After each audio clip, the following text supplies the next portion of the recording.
That in. Give me a second. Give me a second. There's Paradise Lost. That's not the one.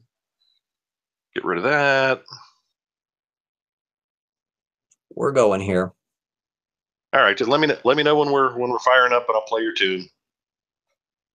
We're fired up. Yay! There we go. So everyone should theoretically be seeing RJ's Evolution Hour, and if you want to hit a thing to make some music. Absolutely. Here's your theme song.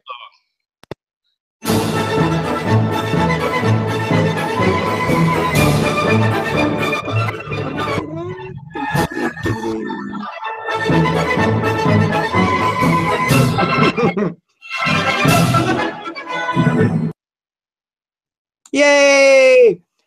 Now that's the musical version of our Evolution Hour that we normally don't get to hear because of technical limitations. So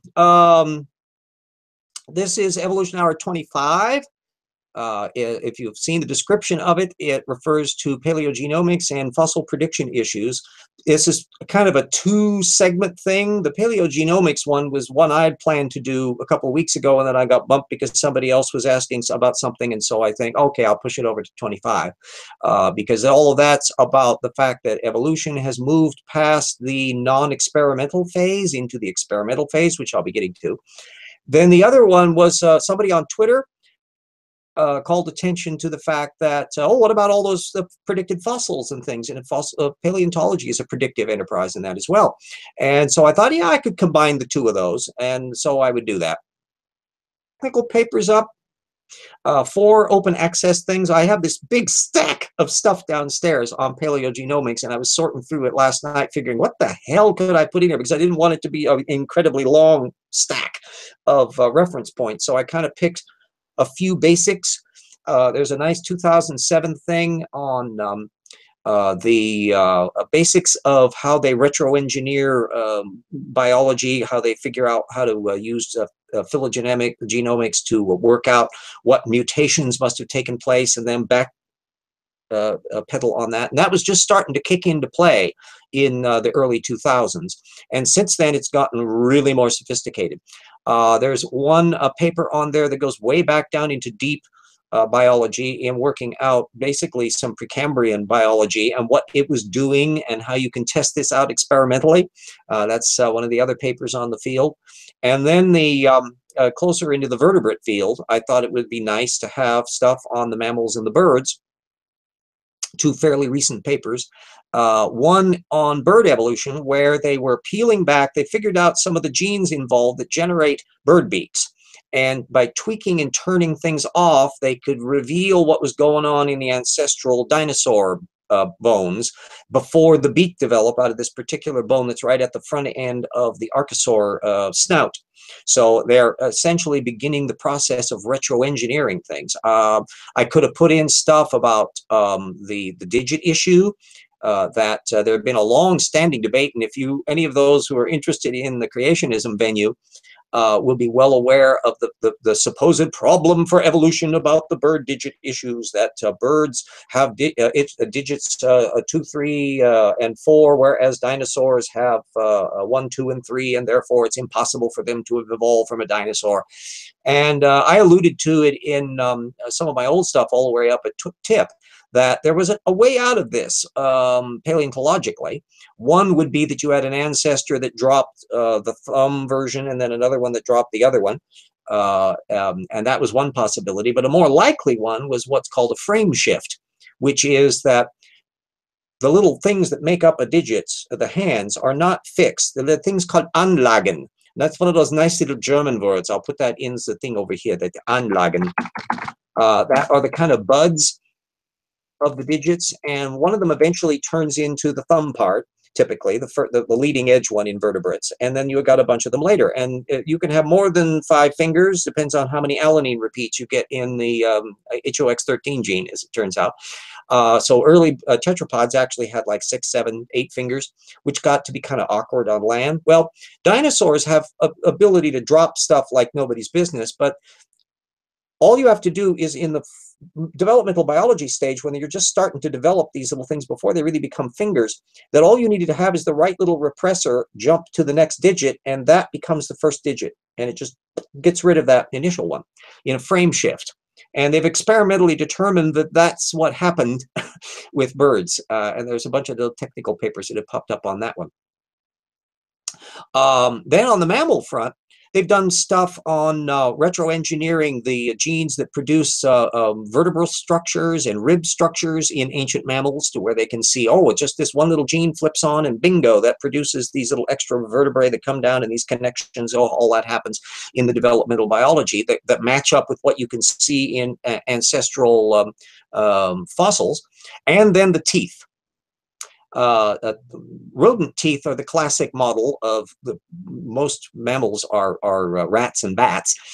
So they're a very, very popular group, and they're very durable. And so you've got a whole bunch of teeth, and a lot of ancient groups are known only by their teeth for all practical purposes. But you've got all these little things of the teeth that come up, and they form cusps, and different cusp forms over time. And up until recently, they didn't know exactly what was doing that, but now we do. That they were actually able to retro-engineer the gene switches, and by playing around with what was turning on when, they were able to recreate about 100 million years worth of mammal teeth, including some that are extinct. So they've got some that pop up. I think they're the T2 ones that I called them in Evolution Slam Dunk. It's a tongue twister of a name, Tricelophidontids or something like that. I have a devil of a time remembering it, so I just called them T2 in the book. But they had a particular variety of teeth form that are part of the ones that were literally reconstructed in these paleogenomic things.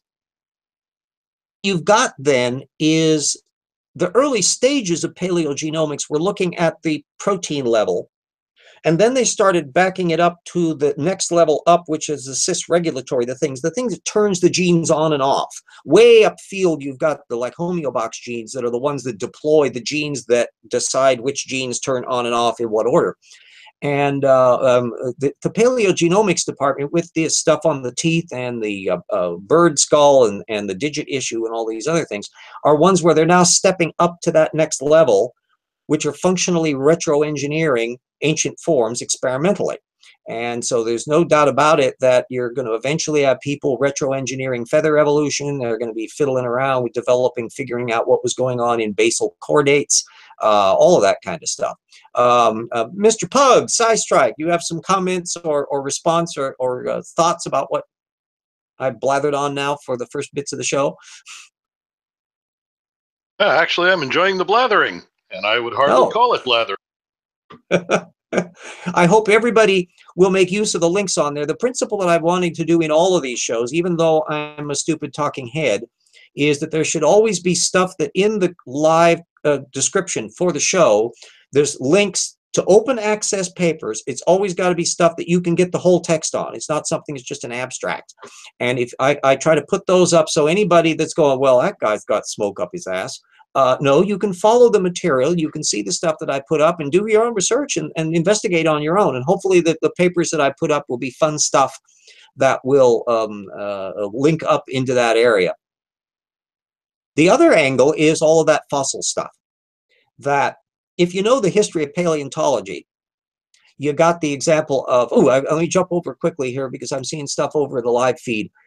They're talking about the digit issues. Fino put up a quote about the embryonic position of the digit cartilage with respect to the primary axis. Ulnera and ulna correspond to 2, 3, 4, and a homeotic frame shift. Rational Mind put up on there. Yeah, I put a plug in for Evolution Slam Dunk. Because of an awful lot of this technical information and the technical papers I cited in the thing, because I felt it was really relevant to talk about paleogenomics and feather evolution and hair evolution, and all that stuff involves retroengineering and exploring the dynamics of things. So you'll find a ton of that stuff there. So it's a shameless plug. And I put the link up for Slam Dunk to the Amazon version. But the fossil issue is really fun because you do have specific instances of fossils that their details of which were predicted in advance. Almost all of paleontology has an element of predictive quality about it. Tiktaalik is the classic example that the paleontologist didn't just spin a on top of a map, and wherever it came down, they would decide to go to dig there. No, they knew that tetrapods had to have been evolving in shallow water before they got out onto the land. They would have to be marine deposits, therefore, in shallow water. They would have to be Devonian in age, because that's the time frame that they're looking at. And so they had to hunt around where on earth they could find deposits that were of the right age and the right type. It doesn't go to have a mountain range or deep sea deposit or something like that, because that's not the place, that's not the right habitat. So they managed to find one in that easily accessible north of Canada, where they had to worry about polar bears and freezing cold and all that, which shows you that if there's one thing that requires you to be diligent, and that's an evolutionist. And you can tell that one of the reasons why intelligent designers don't do paleontology is they'd have to take off their suit and go out into the wild and dig stuff up under unpleasant circumstances. Jennifer Clack and Neil Shubin and all the rest that have been doing work in this field were not guessing about where they needed to go. Predictive field, where they were anticipating that the odds would be pretty good that they should be able to find some relevant information, and indeed that's exactly what they found. So they found the much more fish with legs Tiktaalik that fills in more and more of the development of tetrapods, where and the habitat and the like was clarifying that legs didn't develop on the land, they developed in the water. And these initial forms were not animals that were getting robust limbs because they were going out on the land. They were doing these as swimmers and navigators in the water environment, and only later already had the wherewithal to make it easier and easier to go up on the land, because they also had the developing lung systems, and that's a whole different area. That organs are rather more complicated to retro-engineer, but tick, tick, tick, tick, tick, they're gonna do it eventually, because it's only a matter of time as they start working out more and more of the genetic details, and bit by bit they're going to be able to piece together all the elements, and it's going to be more data for creationists to avoid. But some of the fossils are literally predicted in advance down to the details. Sphecomirma is the one that I called attention to in the book. It's the wasp ant. That E.O. Wilson, who you probably are aware of from his stuff on environmentalism and that today, and also his connections, if you're a bit older fart like I am, you also know of his connection to what's now called evolutionary psychology, but was sociobiology back in the 1960s and 70s, and those were fighting words between the Stephen Jay Gould camp and the Richard Dawkins of Maynard Smith. Oh, there's a whole bunch of fist fights that are now kind of dead letters. But anyway, in the early 60s, Wilson and his bunch were just ant people. They were paleontologists who studied ants.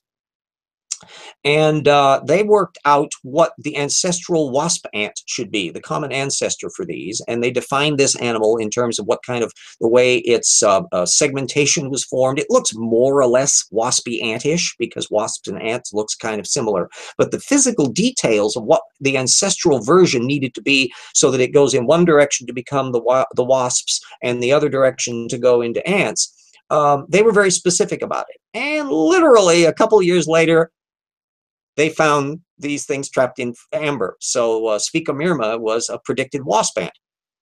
And I was fascinated when I was writing Evolution Slam Dunk. I wanted to call attention to the fact that Michael Denton, in his previous anti-evolution book from the 1980s, Evolution, a Theory in Crisis, had never mentioned Sphecomirma, even though it was like 20 years earlier.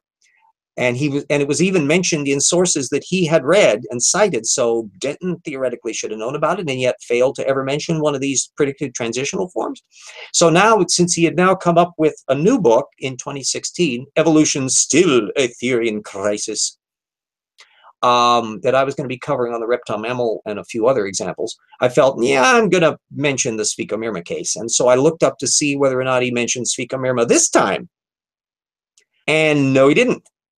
But this time it was even worse, because he stepped around it in not one, not two, but three of his own cited sources, including Jerry Coyne, who had explicitly pointed out on the very page that he quote mined that it was a predicted fossil. This was an example of wonderful data suppression. And then it turned out it was even worse, because science continued to march on, because there were some very new work that was only been done in the last couple of years on the claustral queen issue. Queens in ants land, and eventually most of the ant species will devour their wings, the queen, and use that to feed the grubs. But there are non-claustral foraging queen modes that don't do that. And it turns out they have very distinctive shapes and the structures of things, so that the evolutionary line that leads to these ones that once they land, they don't have to forage for food for their grubs. They can just basically secrete it by devouring their own material. That happens as a later derived feature. And the scientists were expecting, based on these diagnostics of the shape of the body, that the Sphaecomyrmids, being basal groups, would be foraging queens, the basal ancestral form. And literally, like a year or two later, they found one of the queens of a Sphaecomyrma that was clearly going out and doing stuff because it was being trapped in amber out in the field. It was a forager. And so it was exactly what they were doing on the prediction level. This happens constantly in the paleontological issue, where the reason why some theories or hypotheses fall by the wayside is because they're not very good at predicting things. One of the reasons why Alan Fiducia and the Birds Are Not Dinosaur gang have really fared very badly is because they've been terrible at the prediction department. They can't anticipate anything. They've been hoping somehow or other that there would be some lineage of thecodont from the Triassic or Jurassic that would be developing into birds, but zip, none. But yet we've got these feathered dinosaurs now, and all of the stuff that just cements it. And the bird digit issue, we've got that worked out. So all of the things that were taken to be a problem don't. And all of this reinforces how predictive paleontology is nowadays. And as you get more and more, a lot of this work on the mammal teeth and the other bird things, you're involving paleontology. So they're looking at what we know existed in the past, and then working out what the genetics needs to be in order to do that, and then experimentally retroengineering it to test it out. What could be more experimental than that? I ask rhetorically, but I will ask for a reaction from Cy Strike, Mr. Pug. Yep, I was talking to the mute again. Mustn't do that. Must unmute. No. Mike was muted, and I was happily chatting away into it. Actually, let us see here. All right, there. All is arranged here now. You know, I'm doing the video. Well, right. All right, carry on. I'll be back to you. Okay. Well, there we go. The talking continues. Jackson Wheat, dear Jackson Wheat, the fellow for whom I have my microphone, would say, just listed off all the different examples. I talk about prometognaathids and diarthrognathids that are the double-jawed formids that are in the reptile-mammal transition. In the old tip, I referred to the monoplacophorans that were these little weird early mollusks that nobody knew what the hell was inside them, and evolutionists worked out, based on their understanding of the evolutionary biology, what they needed to have looked like inside them. And then in the 1950s, they actually found that the monoplacophorans hadn't gone extinct, and there actually were some living deep in the ocean, and they looked like what the evolutionists had expected them to look like at the interior form. The Cambrian chordates, you know, creationists just go apeshit over the Cambrian explosion and the sudden proliferation of animal life forms and all that. But if you look at the details, you're looking at evolutionary ancestors. And if you look at the chordates that are found, Pikaia and Hycoella and all the rest, these very primitive chordates that you find in the Cambrian, they're exactly what evolutionists were expecting them to look like. They were saying in the 1960s and that, you know, based on evolution, that the early chordates should look like lamprey larvae. And that's exactly what they look like. So that's why paleontologists in there are not rending their garments and gnashing their teeth in despair over Cambrian chordates. It's that what they were expecting. And they're way long removed from fish, but that's what a transitional form is going to be looking like. So we find that in all these different matters. Sometimes paleontology will have big disputes going on where they don't know which thing is happening earlier. So in human evolution, and I went into a lot of that in Planet of the Apes in the old tip book, for everybody that doesn't know that, they can go to my website. I got the link in the description. And if you haven't gone to the website and bookmarked it, why the hell not? Anyway, in Planet of the Apes, there was a big debate about whether brains came first, big brains or bipedality. And one of the things that led to the Piltdown hoax had to do with the fact that they were expecting not only the brains came first, but also British brains should be coming first. And so we really are annoyed at the fact that these Germans have their Neanderthal, and now they're these Asian things. Asian? Oh, this Java man and things. Oh, no, no, British should have, the British should be important here. So Dawson fiddled up an orangutan skull and merged it on, and bingo, you got Piltdown. Just before World War I. And then it finally got exposed as a fraud a lot later. But what was so hot of a debate 20, 30, 40, 50 years ago is now kind of a dead letter, because we now know from not only the early hominids like Australopithecines that had relatively small brains but were bipedal, but now we find out, and now this is making sense developmentally, that bipedality was a common adaptation among hominids, that they were, even if they were tree dwellers, they were walking on hind legs because they were relatively small animals. And so they were able to make do on this thing, so that the dynamics of balance and the genetic features and the developments of hip structure, all of the things needed to do bipedality, were already operating in a lot of different lineages convergently, and one lineage eventually got into an environment where there was now more selection pressure for a bigger brain, and that one leads off into our group. So now we know bipedality first, big brains later. Just like the clues about dinosaur paternity for birds, when I was describing it in Dinomania, and for that matter, 3 macroevolutionary episodes, either one. Birds are habitual bipeds. If you look at the other flyers, pterosaurs and bats, the moment the bat lands on the ground, it's scampering around on all fours. It's a quadrupedal animal that eventually took flight, and it's never quite gotten rid of that. And the same thing, there was a big debate briefly about whether pterosaurs might have had a bipedality, but effectively, no, they're quadrupeds too, and we got tracks to show that and all that. So that's all settled. But birds are bipeds. Boy, they just strut around like just think of a flamingo moving around, and you can see how agile they are. And so the natural suspicion was that it would be easier to imagine this if they were already coming from a lineage that had already worked out that bipedality thing. They didn't have to come out with it scratch. And the one group that just screams at you is dinosaurs that have a bunch of bipeds in them, including these theropods and tyrannosaurs. They're the bipedal bunch. And so it was not a shocker to discover that when they were finding things about Deinonychids, which are in the Jurassic Park movies, they're called velociraptors. That's the group that is very closely related to the birds. They have the claw thing and the little reverted helix and the various features that were so very, very, very bird-like. And now we've gotten ever more paleontology in this area. So all of the things, when a paleontologist decides what rocks to try to hunt up, what periods to look at, what features to look for, what diagnostic elements to deal with, and then connects all that up with the biology and the genetics in living forms if you have them available.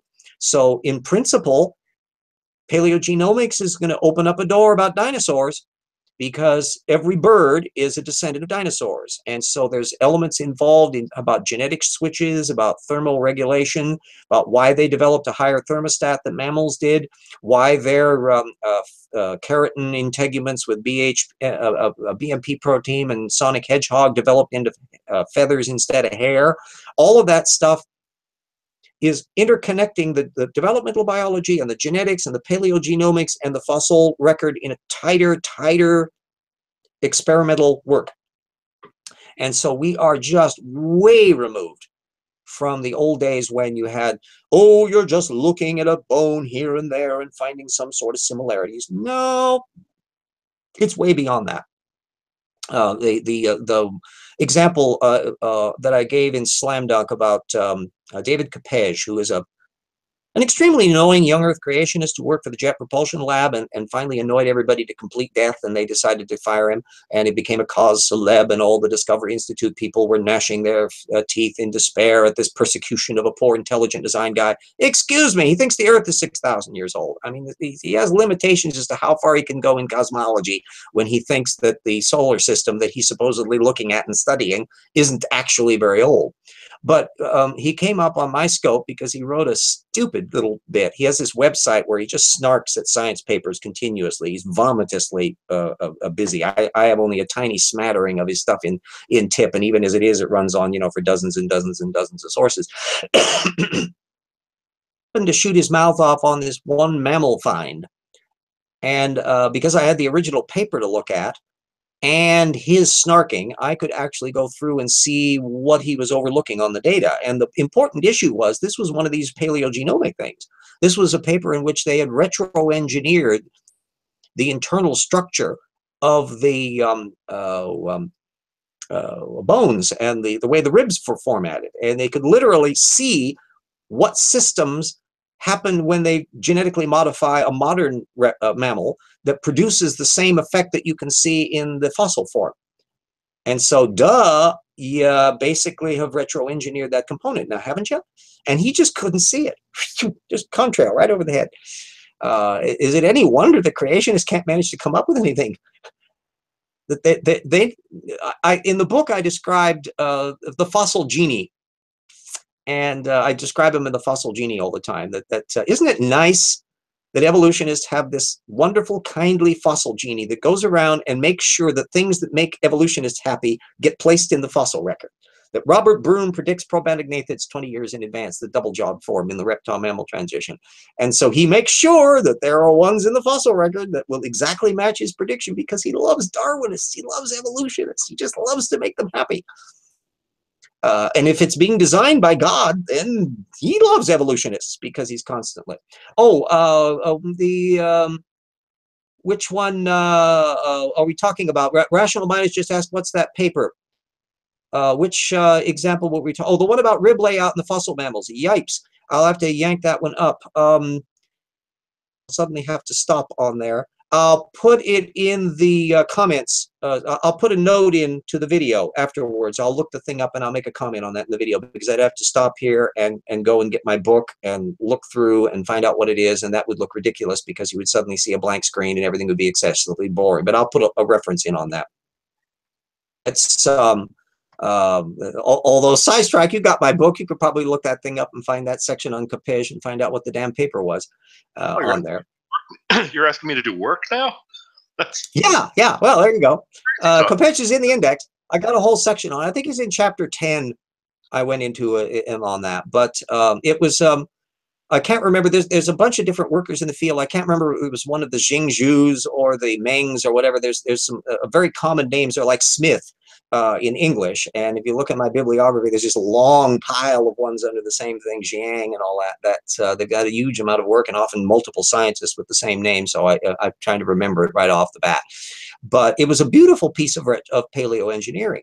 And what we're going to be finding with all anti-evolutionists from now on is more and more and more of this stuff is going to be done. And either they're going to have to ignore it, like, duh, they can't do that. They've been doing it all along. But they're going to mean they're farther and farther behind the curve.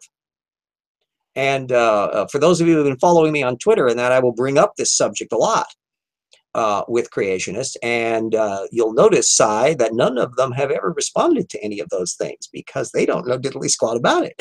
I have no. And although I think, RJ, you are going to have to admit that evolutionists do kind of cheat with respect to actually jumping back about 20 minutes in your talk. You mentioned the Cambrian and the predictions that were actually and all that sort of thing. Evolutionists do not play fair. We don't. All the predictions we make before the discovery. Anti-evolutionists don't cheat. Isn't that sneaky? Instead of trying to predict after the fact, you remember Jackson and I were just talking before you showed up about the prediction that the guy made in the Genesis movie about plate tectonics and continental drift. They predicted continental drift. Oh, no, they didn't. Well, they Quite to did the after. contrary. Yeah, After it was discovered. it was way worse than that because they were really slow. As we talked about on there, they were incredibly slow. I know because I'm an old enough fart. I remember reading old creationists back in the 1960s and 70s and 80s, back when creationism started. And they didn't like continental drift at all. They were rejecting it totally. Henry Morris and all the gang were insisting this was just pseudoscience. There was nothing to it. Well, by the 1990s, it was becoming impossible to ignore it because it was explaining everything about volcanoes and why there were hot springs in certain spots, why there were earthquake zones. And so they just can't get rid of it. Plus, they needed to find some way to have continents redistribute because it was becoming painfully obvious in the creationist lore that the old model where Henry Morris and company, when they were talking about the flood, it was on the flood on the earth as we know it. So all the continents were where we know it. Everything was just fine and dandy. And they were going to land on Mount Ararat, and they would just have to, well, we got to flatten all the mountains higher than Ararat, so that's got to move, and then we got to move some stuff around there, and it pretty soon became obvious that they couldn't fit the flood on the existing Earth. So they thought maybe if they had the continents run around like a funhouse ride, really fast. And so that's the version that you get now at Answers in Genesis, where with a straight face, they'll have a poster up at their creation museum where they have a thing where they show a picture of the Rodinia supercontinent. That's the one that in normal geology goes back like 600 million years. I mean, this is the Ediacara biota time. And that's the continent that occurs with the flood. And then afterwards, over the course of like, what, a few months or so, they're really vague on details, the Pangaea supercontinent forms and then moves on to form the version that we have today. So the Himalayas and all this stuff are being thrown up like in over a period of a few weeks. In Dynamania, I was calling attention to some of the weird ideas they were having, and I was suggesting that all the creationist lawyers ought to get together and put a class action suit against God for the extinction of the Harappa culture in India, because you could argue that the poor culture that was the modern Hindu one that goes back way, way far, pre-Sumerian and that even, that they all died out because of whiplash caused from the collision of India slamming at super speed into Asia and pushing up the Himalaya mountains in such a hurry. And that was an excellent legal opportunity for them to do, but none of them have ever taken me up on that one.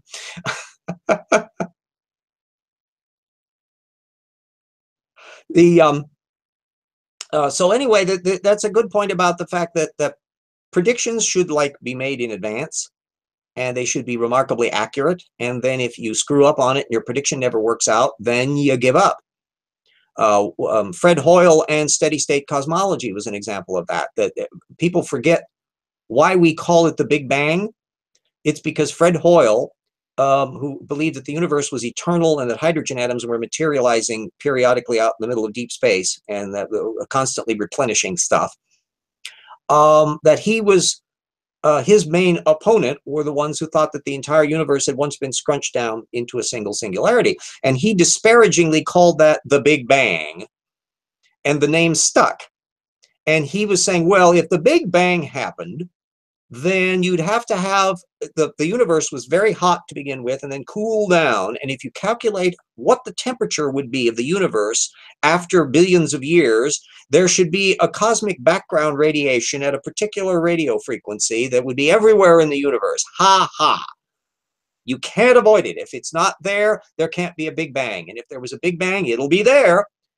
And then in the 1960s, they discovered the cosmic background radiation at exactly that point. And in fact, anybody with an old television set who remembers tuning to, or when the channel would go off the air in the old days before 24-hour TV, some of the sprinkly hiss that you would see on your thing, some of that was the hiss of the Big Bang on your television set. So everybody with an old TV set with an NTSC thing literally had a cosmic observatory to the Big Bang origin of the universe. I think that's kind of amazing. We had radio telescopes. Yeah, yeah. And the whole bit about you're as well, I'm sure, aware, because astronomy is your gig, about the fact of how accidental and weird the discovery of the cosmic background radiation was. That Bell Labs had been trying to work out improved microwave things, And they set up this little experiment, and they found that no matter where they pointed the damn thing, they were getting this hiss, and they couldn't figure out. And so they thought maybe birds were shitting in the receiver, and that they ruled that out. And then they started pointing it up and finding that it was everywhere. And they go, "Ooh, wait a minute! It's up above. It's not from maybe it's a cosmic thing." So they just heard that there were astronomers that were having a convention nearby, and so they went and visited them and said, we're finding this weird cosmic background radiation at this particular frequency that's just at the edge of the video spectrum. Is there a reason why that might be found everywhere? And everyone's going, we were just discussing ways to try to figure out how to get enough money to find ways of building equipment that could detect whether or not we could find the cosmic background radiation that would prove the Big Bang. Thank you. Would you like a Nobel Prize? And that's basically what happened. But remember, those scientists aren't very good at that predicting stuff. Certainly not. I wonder how long they screwed with the electronics, assuming that what they were detecting was a noise floor issue in the electronics before they went and inquired, do you guys have any? If memory serves me, it was like weeks or maybe even months. They were just banging their head against the wall trying to figure out what the hell was going on this thing. And they were worried because the fact that if they couldn't solve this problem, their project was screwed. I mean, Bell Labs wasn't going to be paying them any more money to do stuff that was beautiful at detecting a hiss. No, they needed to have clear signals for all this stuff. So there was a practical incentive, but it was just the wonderful serendipity, the equivalent of the fossil genie saying, hey, you two get together and you'll discover that you have an answer to this. And of course, then later on, we set up the COBE satellite to be able to look at this even in more detail. And we discovered an even more fascinating thing, that although the hiss is everywhere, there's also a lumpiness to it, so that everything is not absolutely uniform. And in fact, to figure out why the universe looks the way it does with all this matter in spaces where most of the universe is still empty space and matter is kind of clumped together, it made sense, the fact that the very beginning of the universe wasn't a uniform blob. It had little tiny discontinuities and ripples to it, which then cascaded outwards as you moved on and on. And of course, the science progresses on and works on that. Meanwhile, the creationists are predicting stuff after the fact and sweeping aside their own history to make stuff fit perfectly, because they flush down the drain everything that doesn't. Not a good thing. Oh, we're about little over halfway through the show. I'm going to be putting up my charming little shameless plug here. Let me do my little shtick here, because I'm very slow and clumsy on this. Let me thank everybody. Does everybody see the RJ Tips patrons? Ta-da! Even John and Dyer and Eat and Mona and Hendril and Jen and Jody and Staggles. I love Staggles. Alex Stone, Totes Real, Paul Williams. Thank you all. You can see the website up there for the main WordPress.com. Please make use of everything there. It's all free to share. You've got tons of stuff in there. Download the PDFs, inflict them on your creationist friends, whatever. And for the Patreon site for these video programs that I'm doing, those are the patrons. And as you can see, I call attention to everybody who has been a patron of the show to show my appreciation. And then also a way to donate independent of that is the GoFundMe.com DC Go. And by the way, at my website, you'll find links to all of that stuff. So everybody can go poking around on that. So I will conclude my shameless plug sharing and then resume to the fun discussion. Let's see. Have you been following the chit-chat over in the field in here? Just grabs a wet towel. I don't think we want to know anything at all about that. Rational Mind says he definitely remembers Kent Hovind saying that the discovery of the cosmic background radiation really was bird crap on the detector in one of his first videos after he was released from prison. Yeah, which just goes to show you how far behind the curve Kent Hovind is on every subject imaginable, that there's tiny glimmers of reality that have gotten completely screwed up in his memory because he's not very clever. And he's also a remarkably limited parasitical scholar. Kent is not a fact claimant. There's what I just have worked out in my TIP project, researching anti-evolutionism, is there's only a small bunch, like 45, people who actually are the ones that come up with original claims and offer science data for them. Everybody else is a copyist. And Ray Comfort and Eric Hovind and Ken Ham and all the rest are just secondary redactors. They're copyists, and not always very accurate ones, as we've seen on that. I see another face in the brigade. Peter, do you want to unmute and say hi? Hi. Have you followed been following the first half hour of the show? I was in the chat. I think I was a couple of minutes late, but I was in the chat. Mm-hmm. And I was late because I was Yeah. working. I was working for you, and I finished. Yes, Peter is very thoughtfully coming up. He's done a fabulous opening logo thing for Jackson Wheat's video, and he's working on a thing for mine as well, which will have hopefully a little steampunk vibe, which will be a nod to my Phileas Fogg novel and all that. And Which is ready. Which is ready. Are you able to share that with us? I could share it. I could share it, but I couldn't share the sound. That would okay. be. Well, we'll have to finagle with that another time. And as I've been pointing out to everybody, I'll probably not have an evolution hour next week because that's the Thanksgiving holidays, and I got stuff in the works over that. So it probably won't be until the week after that I get back on the line. I had talked to a little bit with Jackson earlier that somebody had come onto my tip website and they admired my map of time, the portable map of time thing that I did, all the universe in a single sheet. And they said they'd love to have a poster of it. Wow, that's kind of interesting. So I contacted the fellow who would help me do that chart. And I think what I'll be doing is doing it even a little bigger because there's more than enough space. The original thing was done for a normal sheet of paper on the side landscape mode. But if you think about the way a typical poster does, it's actually more vertical. So it actually would have more room down at the bottom to put stuff in, because what I didn't do on the original map of time was to extend it down more layers. See, the first one was the entire universe, and you see a section that relates to the size of our star. And then the next one is the entire solar system part. Now you at a scale where you can now see the Cambrian explosion stuff and all of that at the far end. And then that expands out, and you can now see the whole 500 million years in much more detail. Well, there's a tiny little sliver at the end, which is human evolution. More layers could easily be put into that to expand it out so you would have a much clearer picture of the last 50 million years or so of fossil data, including the origin of our species bunch and the hominids, and then expand out the human history stuff to have about basically the last few 100,000 years or so, where you would now at a scale where you could see where ice ages were and the development of human civilization and agriculture and all that kind of stuff. So that would indeed be a super sheet. Thing would be the whole shebang and all the major benchmarks and all the scales correct and everything, so that you can get a sense of the whole thing in a way that I like better than the spiral or the clock or the calendar things that always have to either pull out too far to where you can't see any of the fine details, or you focus in on the fine details and then you have to kind of scrunch logarithmically all the rest of it, so you lose something in both of those. So I think that could make kind of an interesting little chart. Hey, RJ? On there. Yeah. Sir, I don't know if you have the public chat up. Beach has an yes.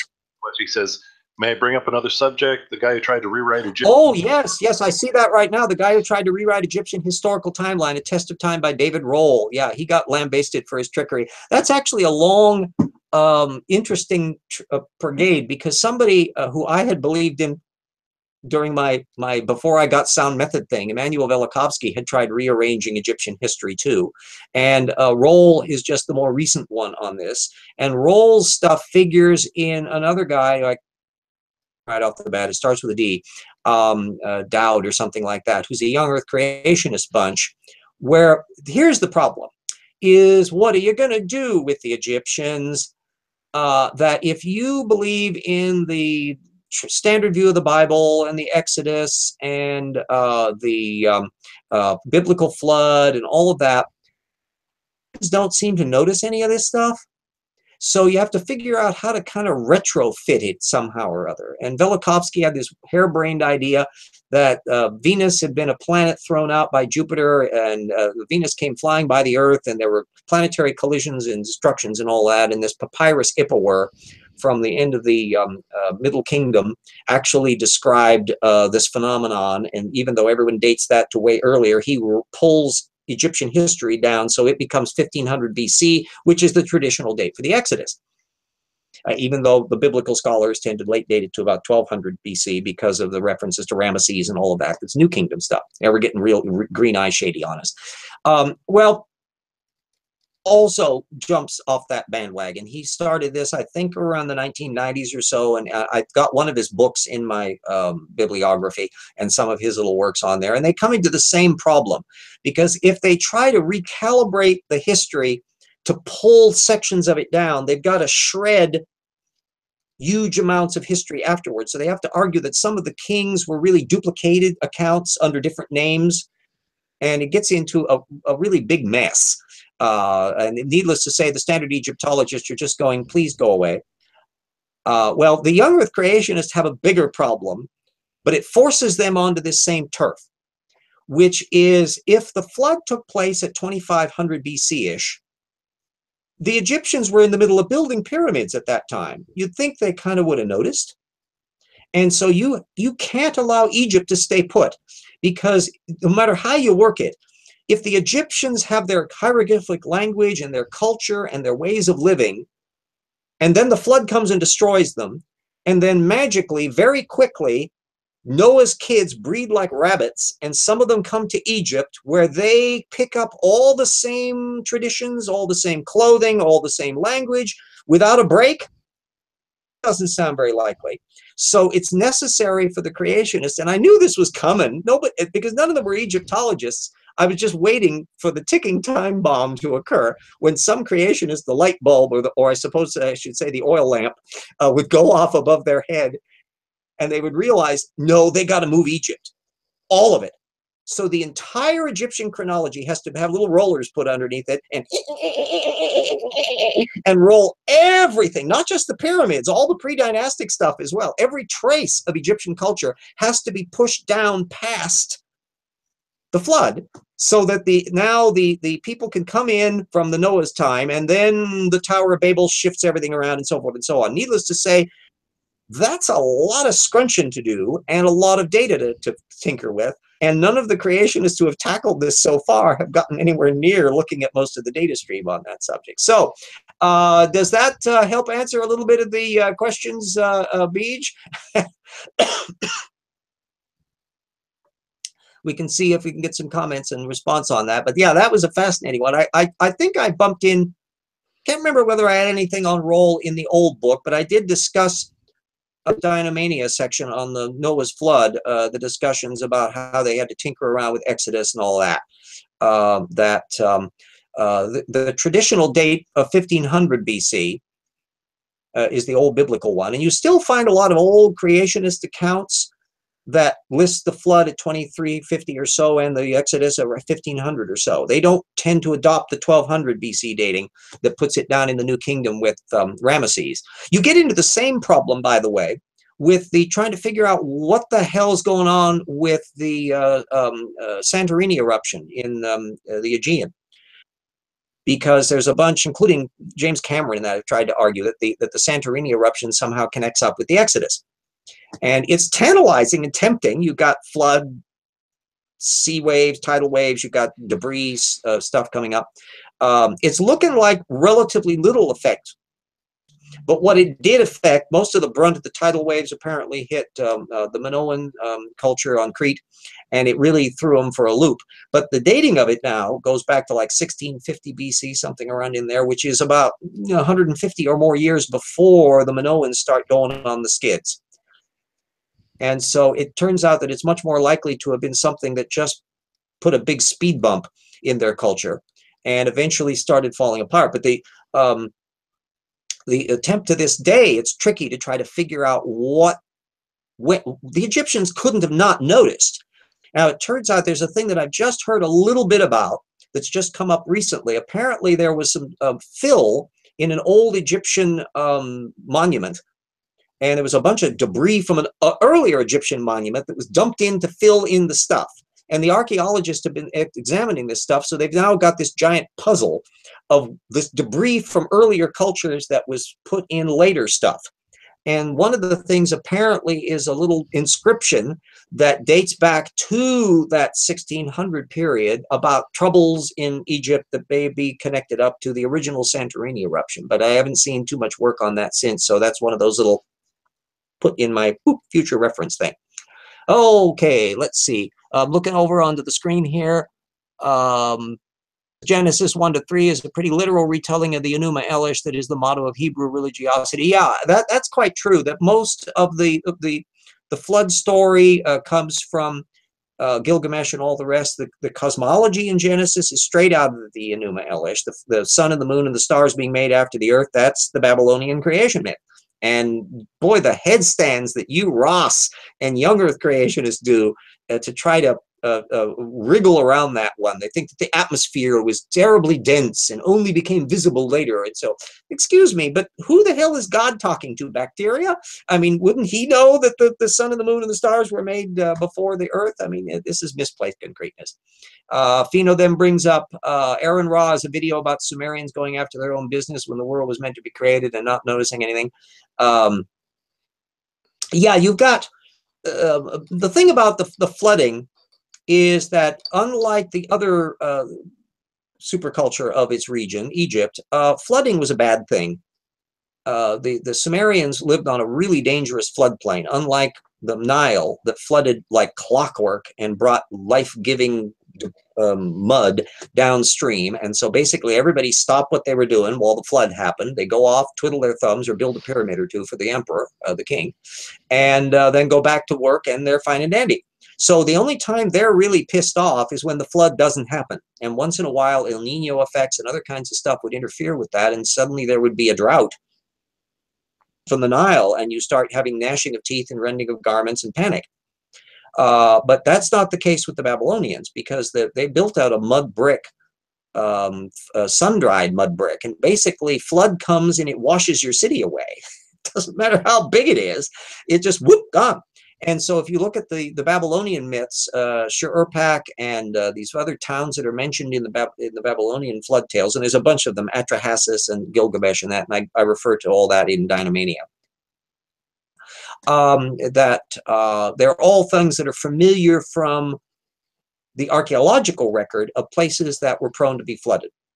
The other culture that has a flood problem is the Yangtze with the Chinese. And their flood myths are very different from the big flood in Noah. It's about basically the failure of a agricultural water distribution system. So the dikes and stuff fail during the flood, and this bureaucrat gets called in about it saying, what the hell, weren't you on the job? So it's kind of like a mythological OSHA failure here, a FEMA problem. Rather than everybody getting animals on the ark kind of stuff. And the creationists, of course, just scavenge all over the place for flood legends to try to cram into their myth. And they get a lot of stuff secondhand. Sure, they can't expropriate, although if you try, is Egypt, because they don't have a bad flood myth. They can kind of latch on to peripherally the Osiris thing that is thought of as kind of connecting up to that, but it's so generic that it doesn't really link up to it. So Noah flood tailing stuff is just pure boring retrofit. And although I do think part of the tale, part of the stuff that probably was the underpinnings of the Babylonian tales, that you find a lot of these references in, relates to the Black Sea flooding that's way earlier during the Younger Dryas, and that's to the north of the mountains of Ararat, which is Anatolia and all that stuff in Turkey. And again, I go into all that in Dynamania. But so you can take something that was a catastrophic flooding way earlier, and that in the Black Sea, and then refugees take that story and it filters into things and then gets folded into the more proximate floodings that's going on in the river regions there in Samaria, and that's all you need. And then it got into the Bible because of the Babylonian captivity. Babylonians came in and carted a lot of the Jews off to Babylon, and they were there for a couple centuries, and they got a lot of the stories fitted in. and incorporated that. This is long before they actually wrote down the Bible, because that takes place a chunk later. And bit by bit, they start assembling their tales, and away we go. Okay, what else do we got on here? Side references on hemps and hops. We'll skip that. And all of that. So where are we? Oh, 5:53, almost down to the end of the show. So there was an unintended digression on Egyptology and flood theory and all of that kind of stuff. But it was a good question, and it's a relevant one to know that if you follow young Earth creationism specifically, you'll discover that over time, almost everything in science and history gets trampled on in some way or other. That intelligent design doesn't have quite that universal maw, that tree shredder approach. But young Earth creationism, because it's trying to scrunch everything into that arbitrary time frame, is just going to be bumping into everything. They're going to be bumping into language distribution and haplotypes in genes, and why the Aborigines in Australia have such a distinctive structure, and how could that have possibly been taking place after Babel? And it's just mess. But most of the time they don't think about it, because they aren't workers in those fields. And so it took a hell of a long time before some creationists had the candle flame go off and figure out that they needed to move Egypt. It's more than just Egypt. No, you've got stuff now with Catalhulic and these various pre-cultures that go back, megalith builders and that are effectively doing stuff. Stonehenge is being built on theoretically pre-flood if the chronology fits, and so they got to move it too, I guess. So boy, there's going to be, you got to give a creationist a big box of shoehorns, because they've got to use them, and they're going to wear them out pretty damn fast.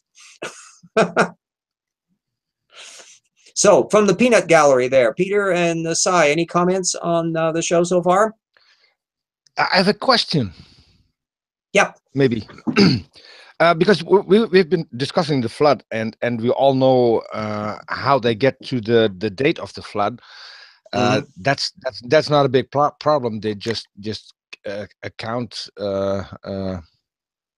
in the Bible. Yeah. But to maintain this story, Ken Ham has said that he doesn't trust dating methods. Now I'm wondering, if you drive up to the Ark in the bus, you get some kind of audio preparing you for what you're about to see.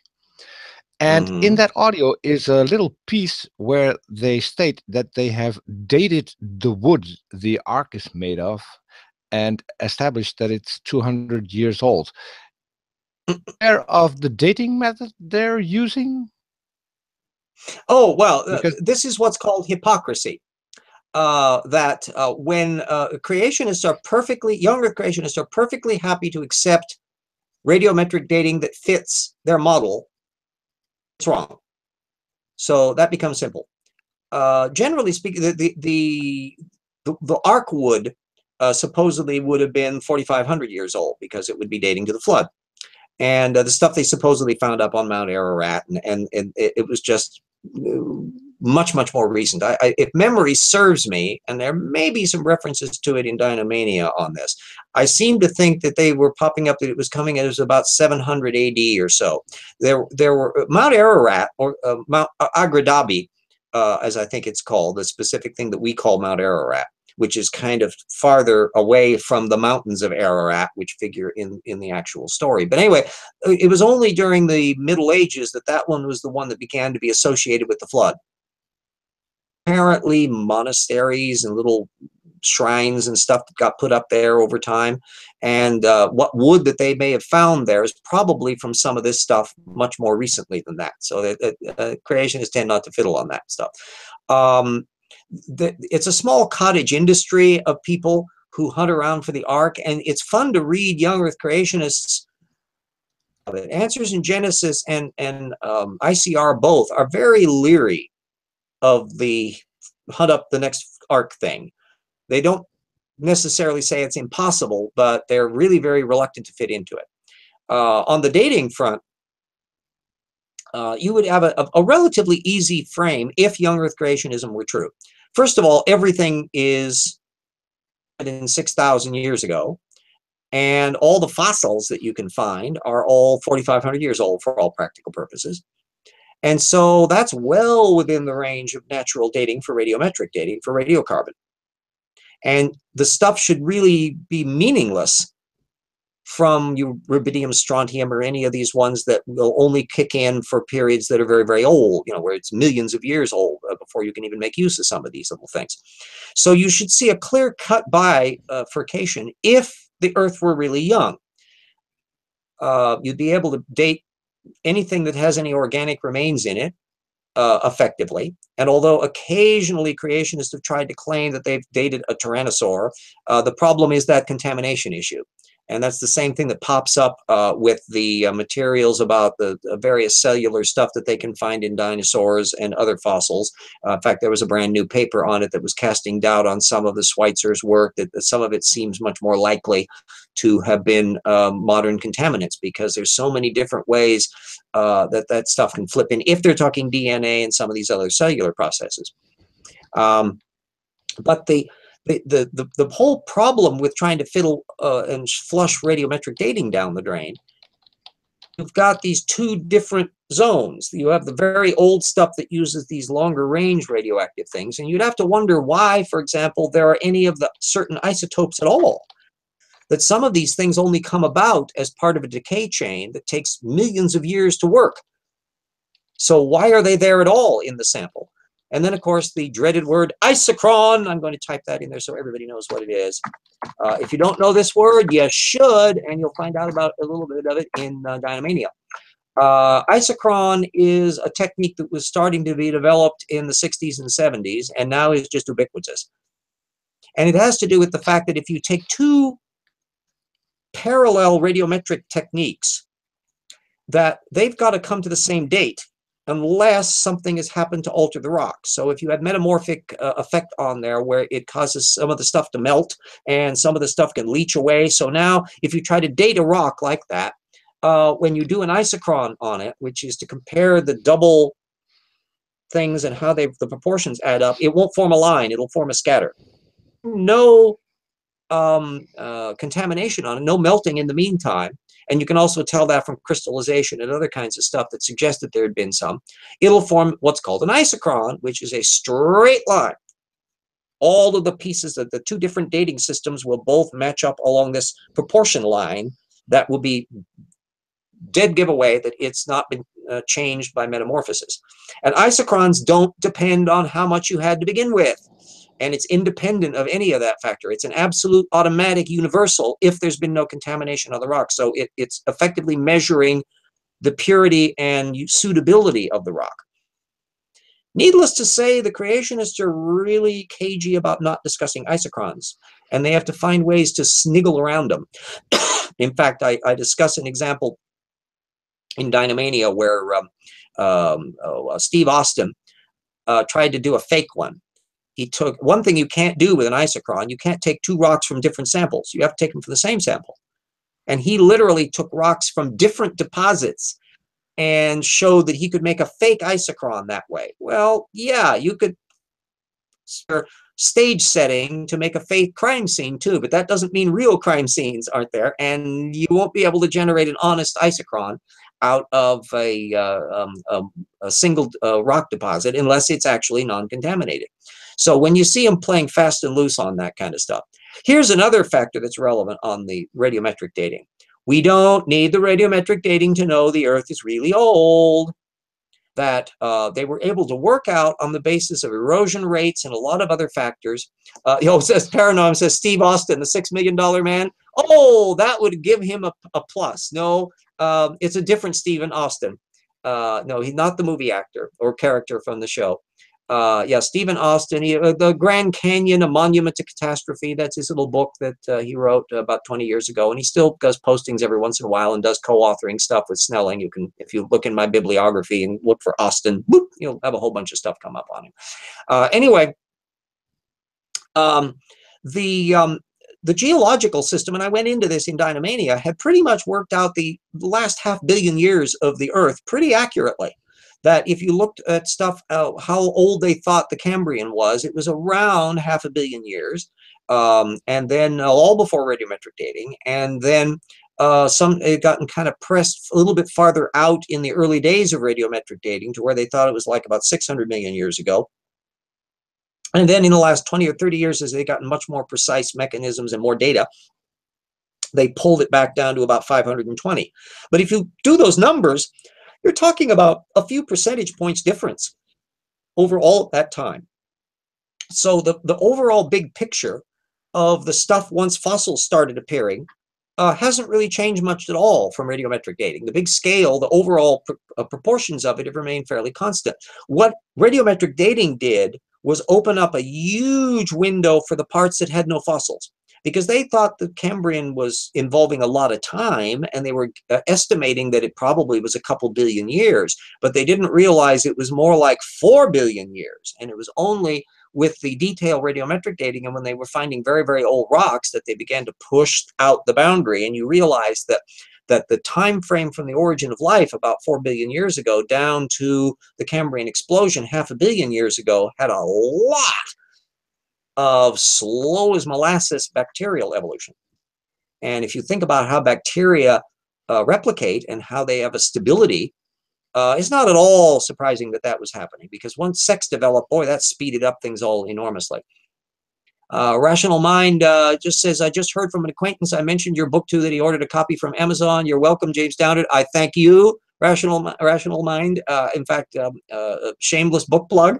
Not only do I need the royalties, but I guarantee you will enjoy the book, because it will fill a big hole in the evolution defense library.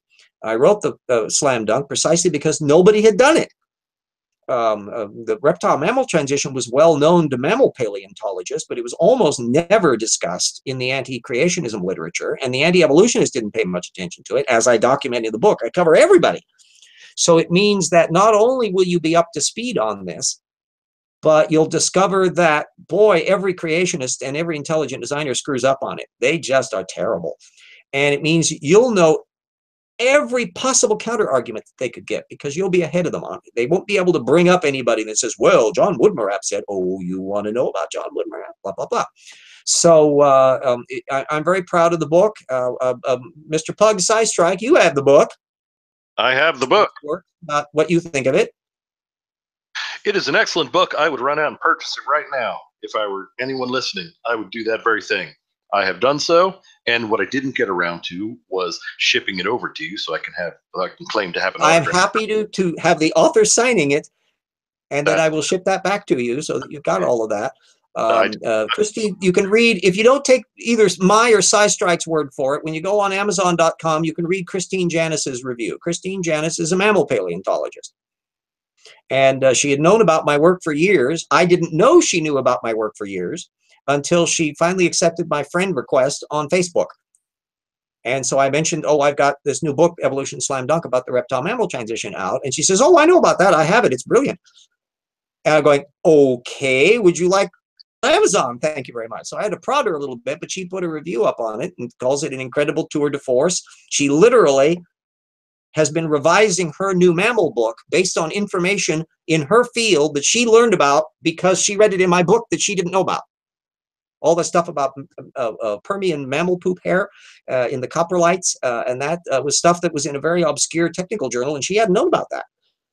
So I feel very proud of what I did on that, and I feel that it's everybody that follows me on Twitter will know that I throw the reptile-mammal transition at creationists all the time.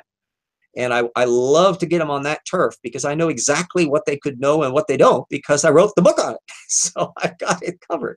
And everybody who gets the book will be in that same boat because you'll be able to confidently understand what is the most spectacular case of macroevolution with predicted fossils, probanognaathids and diarthrognathids, developmental biology, genetics. It's a huge amount of stuff. And it doesn't have any of the problems that the Cambrian explosion has, or bird evolution where there's, holes in the early Jurassic where we don't have things. Rational asks, have you seen the recent paper relating to the Cambrian explosion by Graham Budd and Richard Mann in BioArchive? The names of Graham Budd definitely rings a bell. I probably have that. I don't have my bibliography open. Anybody who wants to can look at my bibliography and see if the paper is in there. It would throw my computer off if I tried to suddenly stop because of the bandwidth issues on here, to where if I try to open that up, I may not be able to get to it. So the name rings a bell. Make a point of putting it in the comments section in the video on that paper, and I'll check to find out whether it's in my bib. Because one of the things I do in TIP is the idea of drawing on everybody out there who, if I haven't found it, somebody else may know about it. And if I don't have, if it's relevant to the points of issue and it should be in my data set, I put it in the data set, and then I'll follow up on it. So I've done this with Jackson and Paleogenomics and various others, to where I may find out neat new stuff that I didn't know about, strengthen my argument, and therefore everybody that knows in my network now can exchange that information, and that puts us ahead. So the idea that there should be a science strike force, hear that, Pug? A science strike force that would interconnect everybody in the sciencey lover field, so that we're all interconnecting the best information, and we're always ahead of the game. So instead of trying to track down something after the fact when some creationist said something, no, we're ahead of them. We know their argument is better or well as they do, and we know the science data way better than they do, and so we can figure out where to drop the anvil or pull the door on the trap door, because we're not being sandbagged. We're ahead of you. And there's no reason why we can't do that in the 21st century.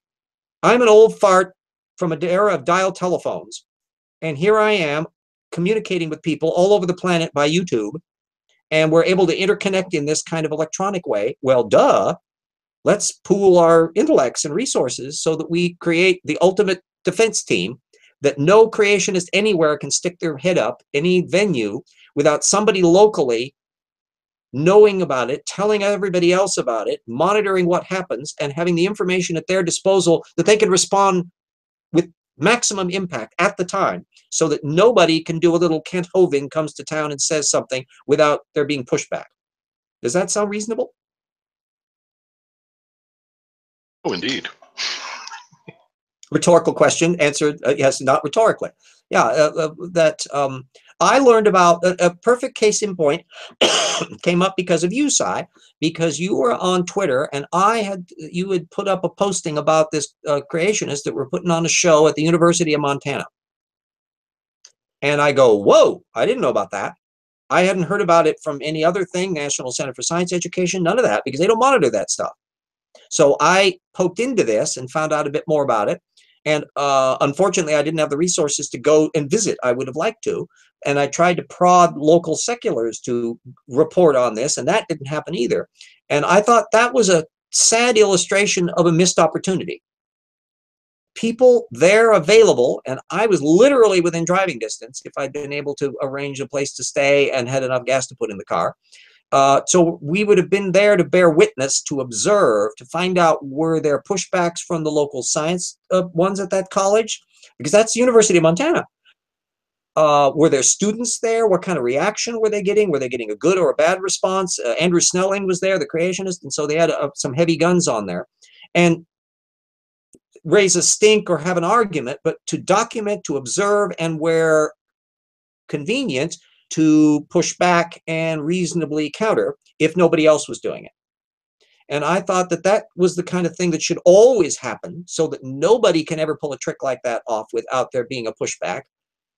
And that everybody in the network can then benefit and understand from that, instead of it being a little posting that somebody may or do here, but then nobody knows about it because it doesn't pop up in your network. No, we can't afford that lethargy now.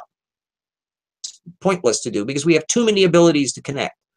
We have too many ways to put stuff up, so that we've got ways of interacting, and the science data is so available.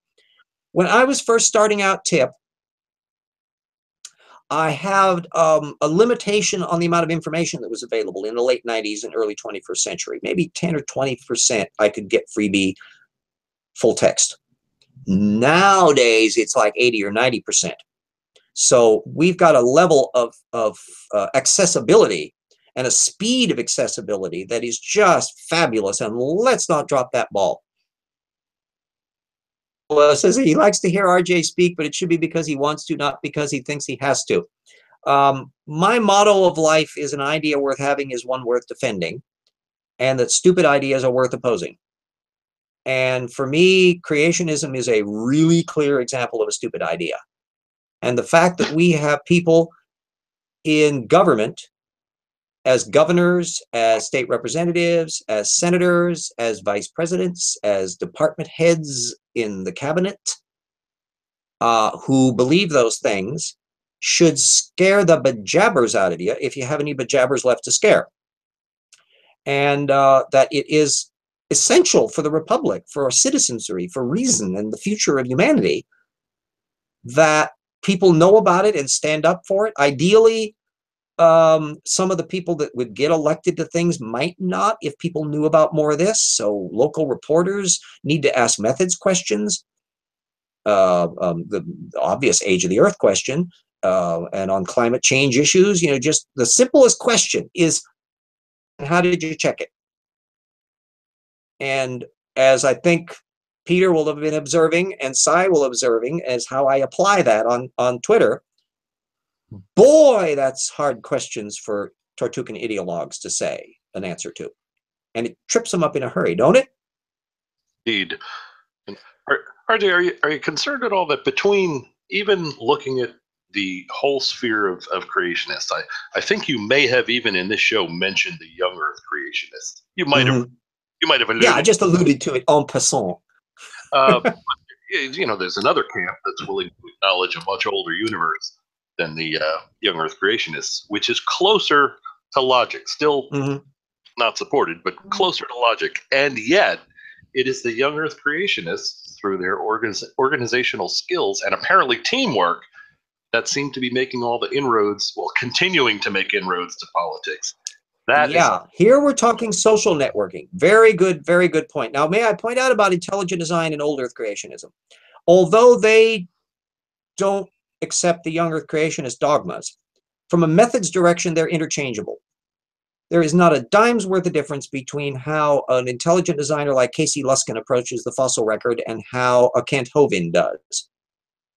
And even though they have a slightly different focus, methodologically, they're all making the same mistakes.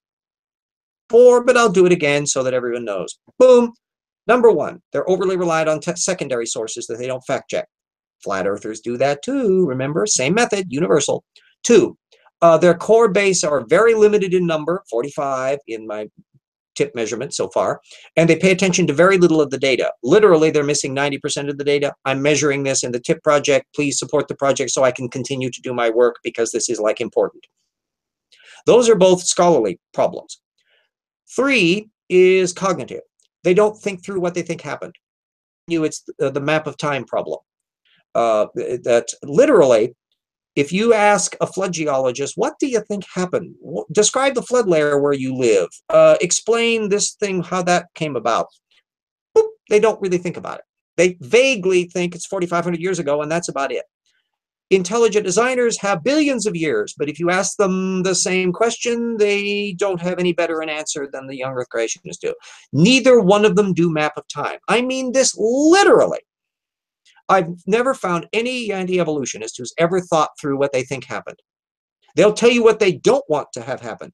No Darwinian adaptation, no naturalistic thing, no common descent, no speciation, no variation except within a kind, blah, blah, blah. But not what they think happened. What does a design event look like? Is a flagellum materializing out of nowhere? Is it occurring by some genetic modification of an existing thing? What do you think happened? Literally, they never think about that. That's a core problem. And then last but not least, number four, the gigantic super duper, what evidence would change their mind? And literally, nobody ever thinks about that, ever. Transitional fossils, you know, the same point that I was bumping into with Mark Huffman in the debate that I did with him, or any other area, flat earthers, the same phenomenon, is they don't really think through what they would accept to change their mind. And that's because their brain literally never thinks about that. If they're not lying, their brain short circuits before they get to that because they have an object of desire. Now you'll notice that those 4 components, not one of them relates to content. It's not about creationism per se, although it can be applied there. It's not about political left or right. It's not about bright or stupid. It's not about atheism versus religion. Those are the veneer, the content, the demographic issues as to who fights over stuff. But methodologically, nope, they're all the same. Now, how influential? One, they are really good at taking leaps of faith. They're very good at networking. They're very good. They've been working long and meticulous. The kinds of people, Mike Pence didn't get to be vice president just because he's been governor of Indiana. He has a whole network of conservative supporters who connect up and lobby and communicate back and forth and contribute to each other and attend conferences and blah, blah, blah. And they've been doing this for decades. This didn't happen overnight. Looking at a very diligent group of people who are very, very well organized and very active and reinforce each other so that they have influence beyond their numbers. And too many people on the other side don't vote in the midterms. They don't bother asking questions about things. The reporters don't necessarily probe, and it gets awash and they triumph and develop. Looking over in the thing here, Old Scratch mentions Betsy DeVos. She comes from that Culture Camp framework. I don't know explicitly whether she is happy about young Earth creationism, but she's sort of talked about intelligent design generically. She's what I call a squishy anti-evolutionist. You know, they don't like it, but they haven't really thought much about it either. But the kind of voucher-based, anti-scientific, homeschooled, conservative virtues education that creationists thrive in is exactly the sort of educational system Betsy DeVos wants to promote at her level as Secretary of Education. So even if she's not explicitly coddling young Earth creationism, she's enabling the social network and voucher system format that system thrives in, because it loosens the standards to where now everybody can kind of figure out for themselves, wink, wink, nudge, nudge, we won't follow you very often. Let's see what else we have down in here. That educational system, that's why it's important to study, as say Zach Copland did when he looked at the Louisiana homeschoolers and looked to see what books they were using and how many of them were actually having closet creationism opinions that were popping up, even though the standards themselves didn't say that. But if you looked at what was happening in practice, that's what was happening. And too much of this has been going on invisibly. There shouldn't be the isolated Zach Copland or the isolated RJ looking at this kind of stuff. Everybody is a witness to what's going on in their own neighborhood, in their school boards, in their state legislatures. Some of them are more important than others. In Washington state, generally, this creationism doesn't come up very often. One guy in the rural district tried to put a little anti-evolution disclaimer in about 10 years or so ago, and it never made it through committee. But because he's a Washington state representative, I, as a constituent, could email him and ask him, excuse me, but on what basis are you saying this? A sheet of paper that made anti-evolution claims, young Earth creationist claims, and he mailed that to me. No sources, just assertions. And this guy thought this was a good idea. This kind of stuff would need to be much more familiar. It should have been brought out and understood during his campaign. I don't know whether anybody had ever bothered to do that. We're waiting for the barn door to open and the horses to run out. That's too bad. We should be much more proactive. That every one of the things that we're seeing going wrong in Trumplandia at the education level and the policy level and climate change and all this stuff didn't stop overnight. It didn't occur just overnight. It's been building for decades of little things here and little things there that have been going on because people have been too busy looking at something else. And we can't depend upon any authority figures to fight our battles for us, although authority figures and governmental institutions and the courts and all that are instruments that you use to defend what's right. But in the end, it's up to us to be part of that process. That it's up to us to know what the science is, to know what it is we believe and on what basis, to be fair and honest, to not mischaracterize our opponents, but don't give namby-pamby either. I'm always very polite on Twitter for fools, and I'm perfectly capable of defending myself fairly and without ever using an F-bomb because I've got the data on my side. And if you use the right methods questions, it forces people onto a turf that they cannot play. Those 4 basic elements, which involve paying attention to all the data, trying to explain all the data, having standards of evidence for changing your mind, fairly looking at primary sources and not relying on secondary redaction, do your own thinking. Those are core principles of reasoning. They're not unique to creationism or evolution. They're what you should be using for everything, from buying a new toaster to electing a president. Right? Dead silence. Well, I have a question about something you just said. You said I can defend myself because I have the facts on my side. Since we have you and Sai in the same hangout, have any of you ever heard back from Mr. Huffman? Oh, we were just talking about that earlier. Yeah, not yet. Yes, right, well, Sai? Well, actually, we have just back and forth in Twitter communicated a little bit. I shall inquire when he would like to. Well, if and when he would like to pick up the second half of that. I don't think he'll object. And I'll try to arrange that for you, Chief. Ooh, and by the way, may I undercut my own expertise here? I am a prickly old fart. I make no bones about it. And so I'm one of these detail wonks that knows the fiddly bit details up the yin yang. That's not necessarily the best approach in dealing with a lot of public issues. We know that there's actually been science studies done where fact barrages actually cause the person to reinforce their belief, and basically it's the mental circling of the wagons. They become more intractable, more entrenched, the more you bombard them. And so we know from education that you actually have to have a way of just putting like a little seed in that gets them edged on to where they expand and they open their mind that way. I don't have the temperament to do that. I'm not that sort of person, but there are lots of people who do have that kind of temperament, and those are a lot of people that would be excellent as point people in a lot of ways. And that would be another thing that the Science Strike Force Network would gradually build, is the kinds of people who have this. Somebody like Amanda Glaze is an example. You're familiar with her, a marvelous science educator, and she's on Twitter now and has written a variety of postings on that because she's a science teacher, I think in Georgia or one of the southern states. And she has to deal with the fact that children are religious and all that, and she does as a practical matter this approach. There are people like that, and there are tons of them, who are perfectly suited for that. Now, I'm happy to play my role as an information collator, an evidence arguer, an assembler of information, because I think I'm kind of good at that.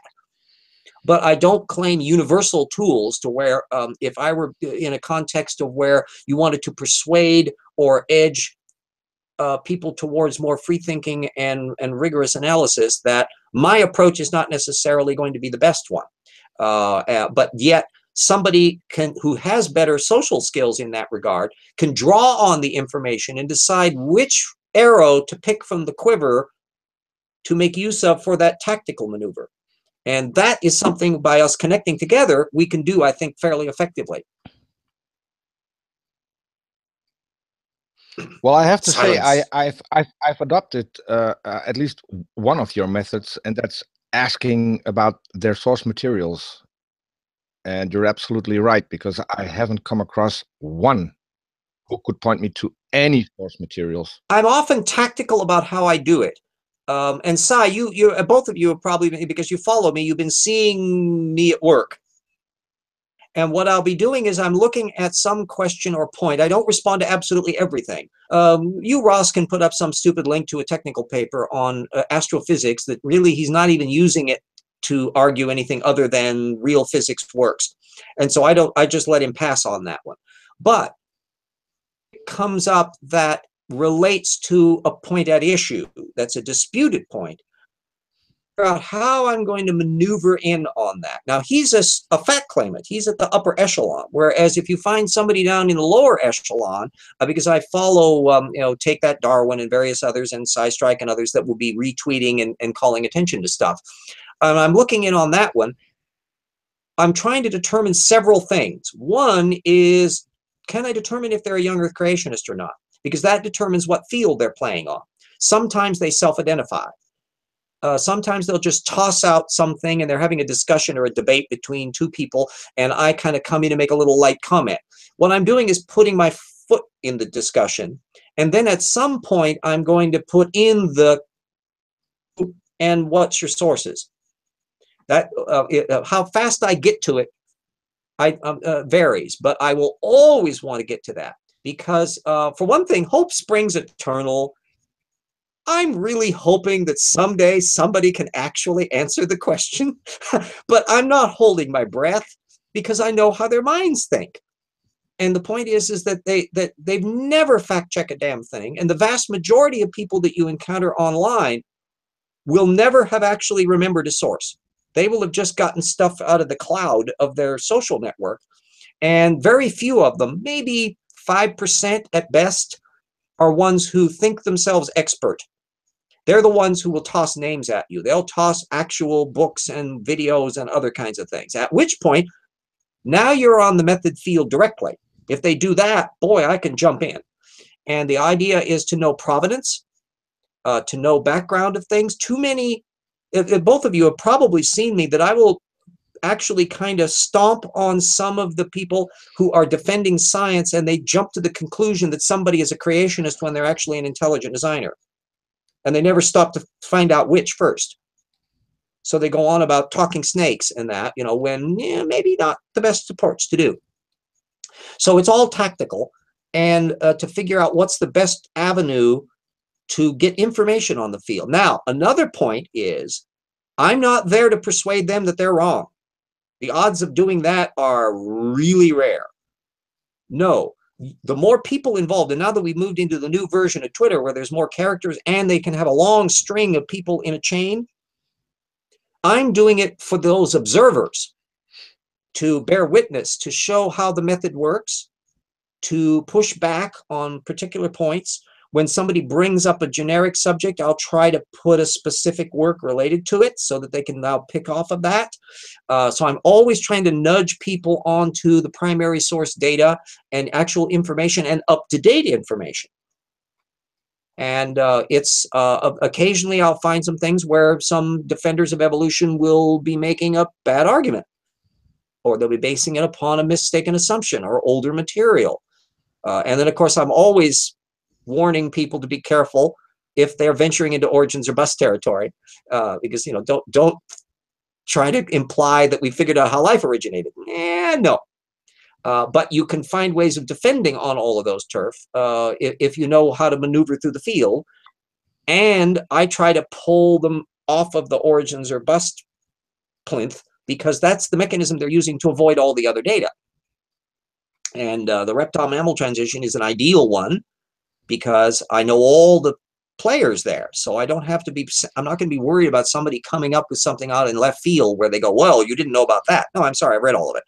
So you can be much more tactical and confident. I'd suggest that an awful lot of people who do get a little flustered online are because they step into an area that they don't know, and all they can do is put up the posting to the thing they got off of Wikipedia.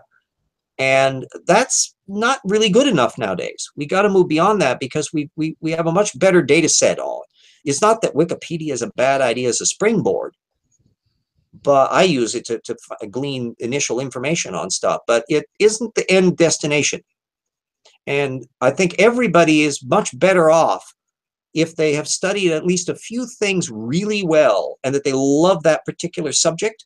So it's something that's internalized in their head.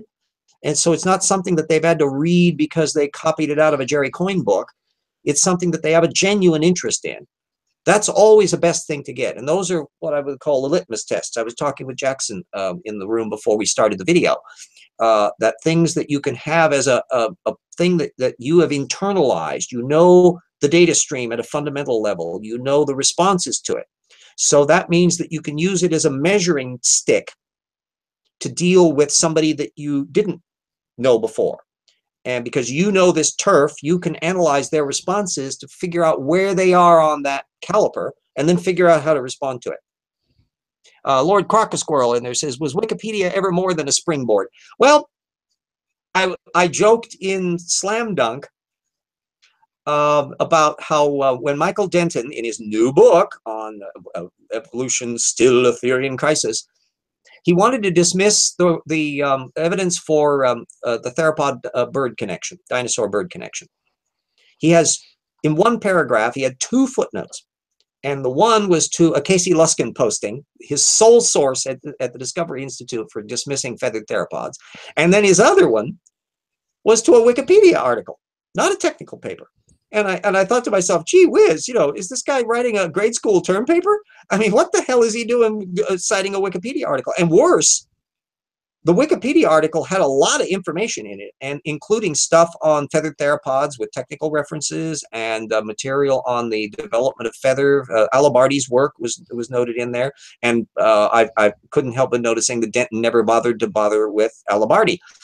He's a scientist that's written some really fundamental work with his team on working out how the skin placodes form scales and they form feather structures and the genes and all that kind of stuff that I allude to that in Slam Dunk. So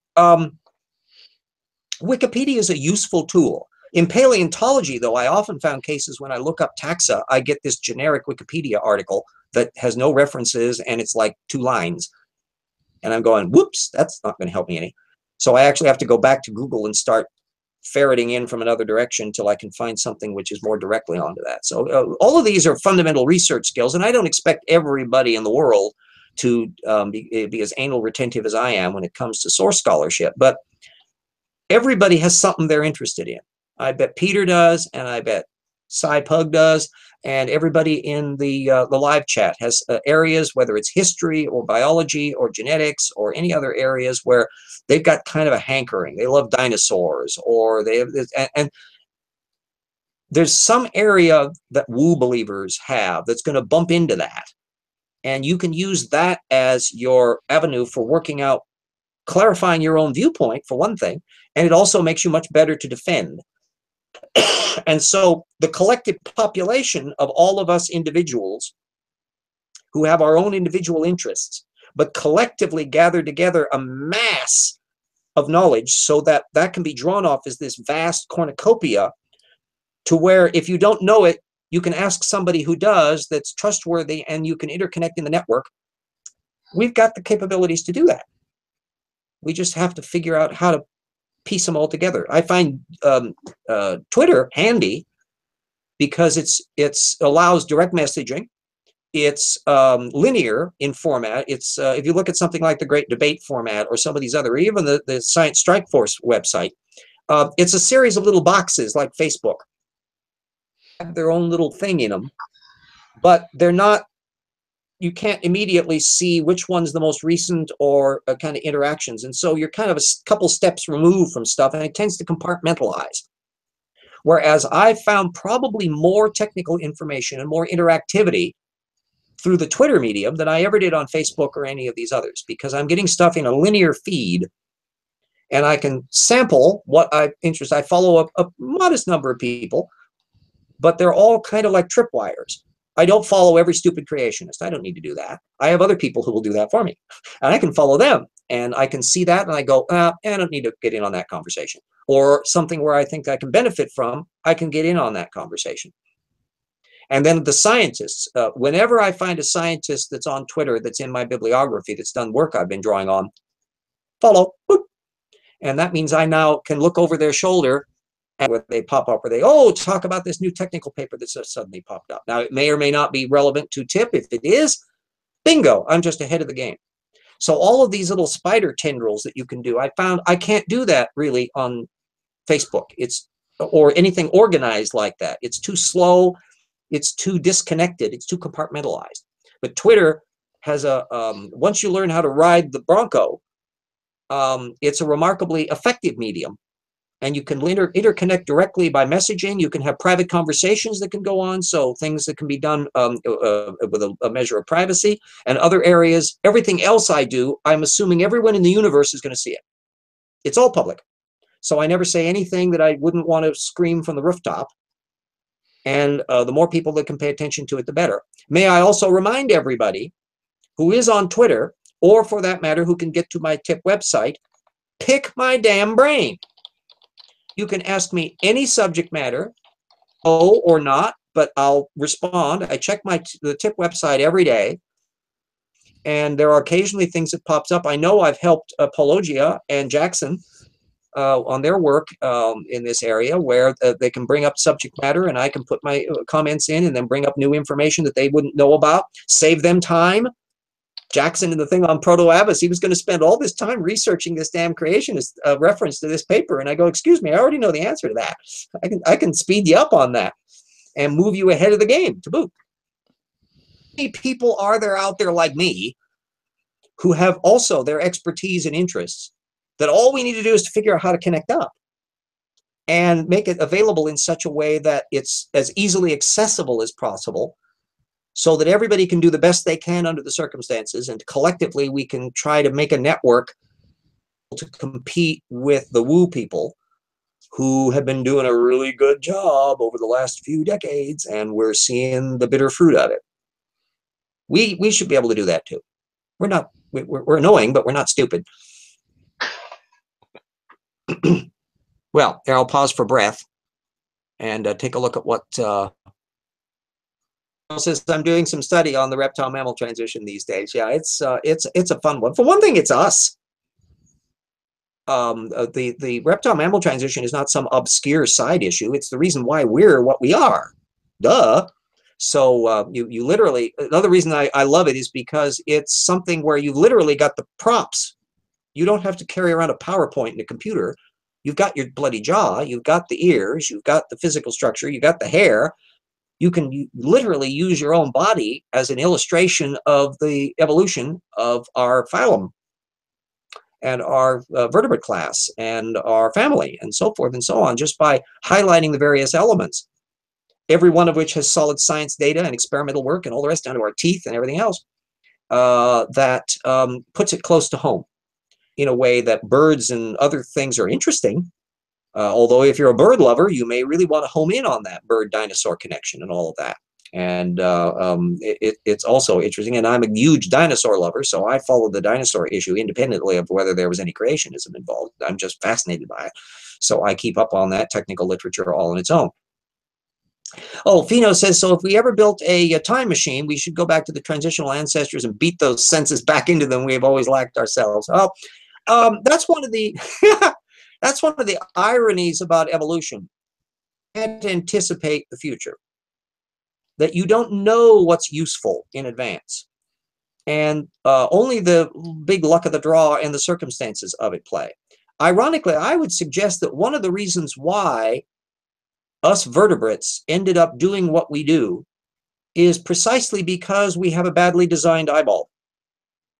That what we had to develop because of that stupid inverted retina is a whole series of compensation systems to overcome the fact that we don't have direct wiring the way octopuses do. And it meant that we ended up with a bunch of systems that actually ended up doing new things because of that compensation system. So, of course, the intelligent designer may come in and say, see the providential hand of God in designing the inverted retina so that we would have the ability to have complex neuroscience. Now, give them time. They'll use that dodge.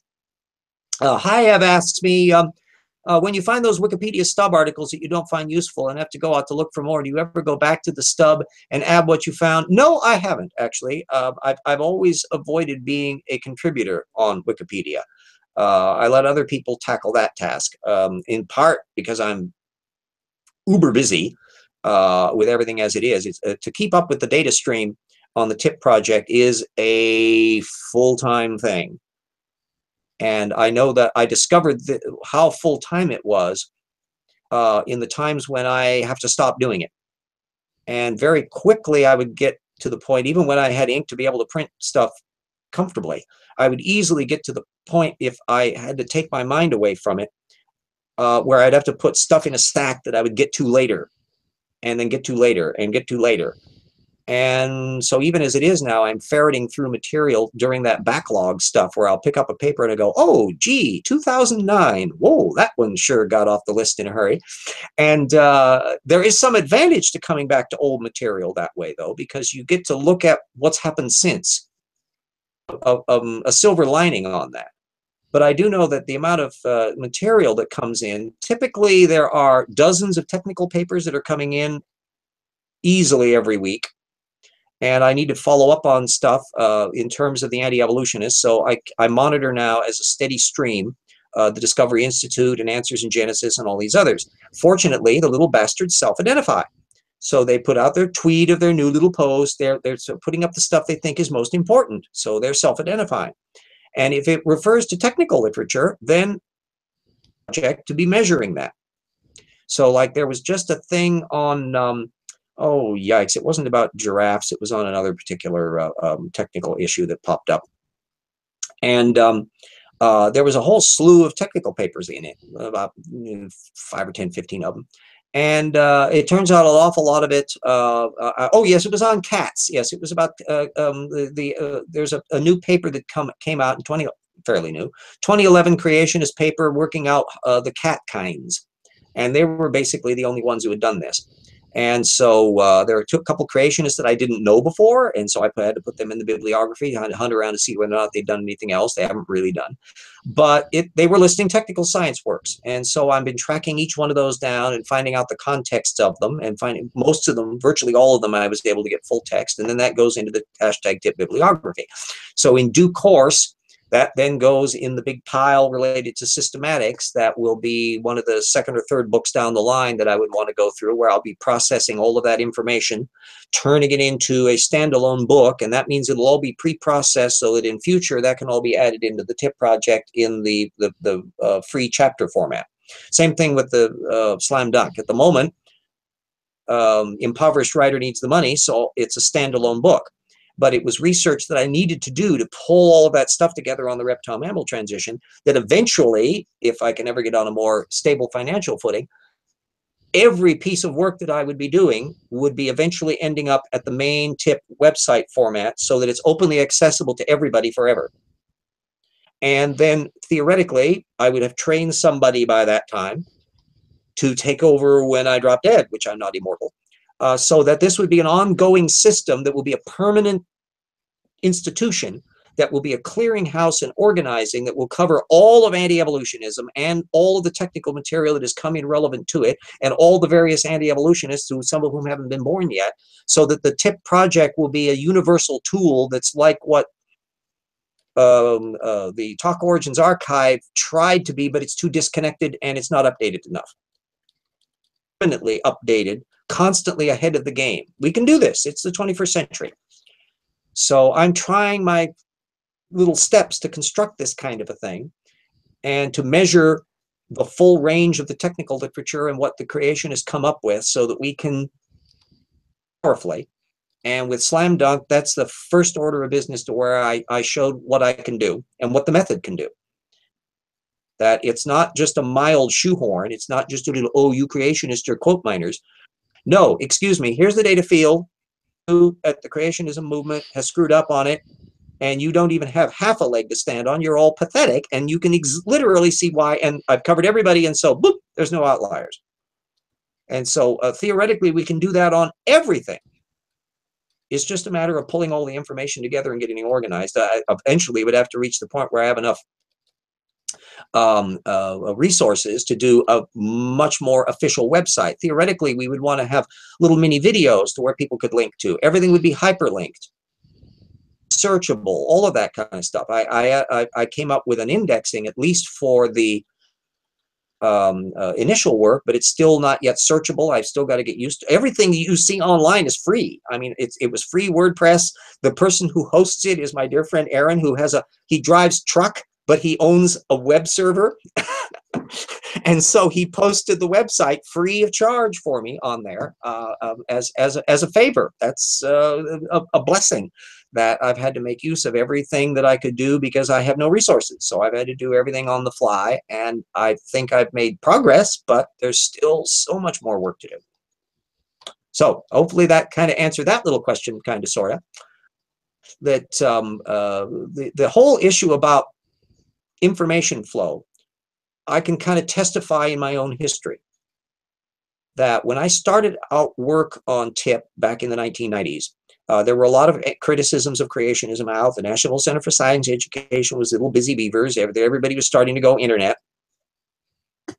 And I was imagining I could write a book that would be fresh, that would be bringing up Kent Hovind, who was at that time not widely known, and stuff on Richard Milton and criticisms of Philip Johnson that nobody had ever thought of doing, the guru of the intelligent design movement. So I had new material to contribute. And I was hampered by that primary source problem. And as I got farther and farther into it, I realized where I was really getting my killer criticisms was when I could get to the primary sources. That's where they were really screwing up.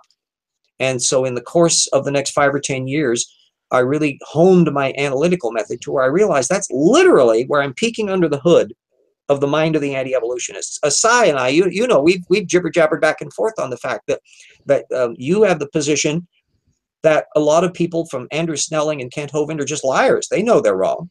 And I keep on insisting they really think that's true. And when I look at how their brain functions in their method, at how they look at sources, what material they make use of, what their brain walks past, it doesn't surprise me at all that they can believe these things, because they have an ability not to think about things they don't want to think about. And the fact that they can be agile at it is kind of an interesting reflex, but it doesn't change the fact that they have a knack for apologetic reasoning. And they're applying the methods that they use in their religious apologetics, but it's not unique to them. If you look at anti-vaxxers, who are a very different demographic, they tend not to be creationists. They're more likely to be a Marin County liberal who voted for Bernie Sanders, frankly. But their method is indistinguishable from Andrew Snelling. They're looking at secondary sources. Jeranism and the flat earthers and stuff, you know, they're weird and wacky, and you have pus leaking out of your ears. They're so weird. But methodologically, it's not a surprise at all. You look at the stuff they draw on, you've seen all of that, and you've seen the comments that we comment on when I'm involved in the SciStrike stuff. You know, it's a single universal method in different ways, depending upon what people desperately want to be true. And their brain does reinforcement mechanisms, they do data selection, they do self-deception, and we're starting now to piece together the brain systems that are doing that. There was a thing that I would have loved. Michael Shermer was in town, and I briefly bumped into him, and he got the little thing from my website, and probably you'll never pay any attention to it. But I would have loved to have seen a thing, and I tried it with Sam Harris too, because he's done brain research. The thing that popped up online, we're almost into 2 hour, well past time frame here, so I'll have to cut it up, but I will finish this little anecdotal story because I think it's kind of revealing about where the future of my research wants to go. There was a fascinating example online that's a variant on the trolley car problem, and it's related to abortion. And it was a clever example of what if you had a burning building on fire, and you ran in, and there was a jar full of fertilized embryos, 1,000 of them, and a little baby or a child. Which one would you save? And he was positing that for all practical purposes, everybody is going to save the baby, not the jar of embryos, even though technically 1,000 souls are supposedly dying. And so this was one where they were getting into a lot of debate back and forth on it. And already, even in their discussion, that I was seeing that a lot of the people didn't really want to answer that question. And what I was saying is that from an MRI point of view, I think that's a gold mine question to delineate Matthew Harrison Brady syndrome, because we know, first of all, in the demographics, about 50% of the people are pro-abortion and 50 are pro-choice. So you already got a nice, neat divide. And you also know that the brain systems that are involved in belief, Sam Harris has done work on that, where you've got the believing part, another brain system that is, I don't believe that, that's hitchhiking off of the, ugh, I hate that, tastes nasty. Literally, it's off of a sensory reaction. And then the I don't know one. Now, what would be fascinating to see in an MRI, if my MHBS model was correct, what you would see would be the people who would be more likely, I suspect, the anti-abortion ones, who would in fact say they are anti-abortion, and that means their brain systems that make up what they believe or not believe are kicking in. And also the moral reasoner sections, because there's two ones of those. There's the very swift emotional amygdala-based system, and then there's the much slower frontal cortex one that's more rational. Those would also be potentially kicking in. But to this question on the jar versus the kid, my prediction would be a higher proportion of them would be answering, I don't know, that they won't answer the question. And if you look at what's going on in their brains, I would suspect that those normal decision-making systems literally aren't turning on, that the MHBS is short-circuiting that process. And then only selectively do certain things kick in, but in a way that's very, very different than when they were making a rational decision. And so theoretically, this could be able to determine whether or not this MHBS concept is a valid one, or one that I'm just blowing smoke rings and doesn't have any direct connection to reality. The only way I can find out is to test it. But it turned out it was one that just was, boy, that's a good question for that. You would need to know in advance. You would have to have had enough other questions involved so that you would be able to know what their prior positions were on the abortion issue, independent of getting down to this final one. So these are kind of questions that, if MHBS in the Tortugan model has some validity, that it changes a lot of the dynamics we have for education. It explains why some things are so intractable, because things are kicking in before they ever get down to conscious thought.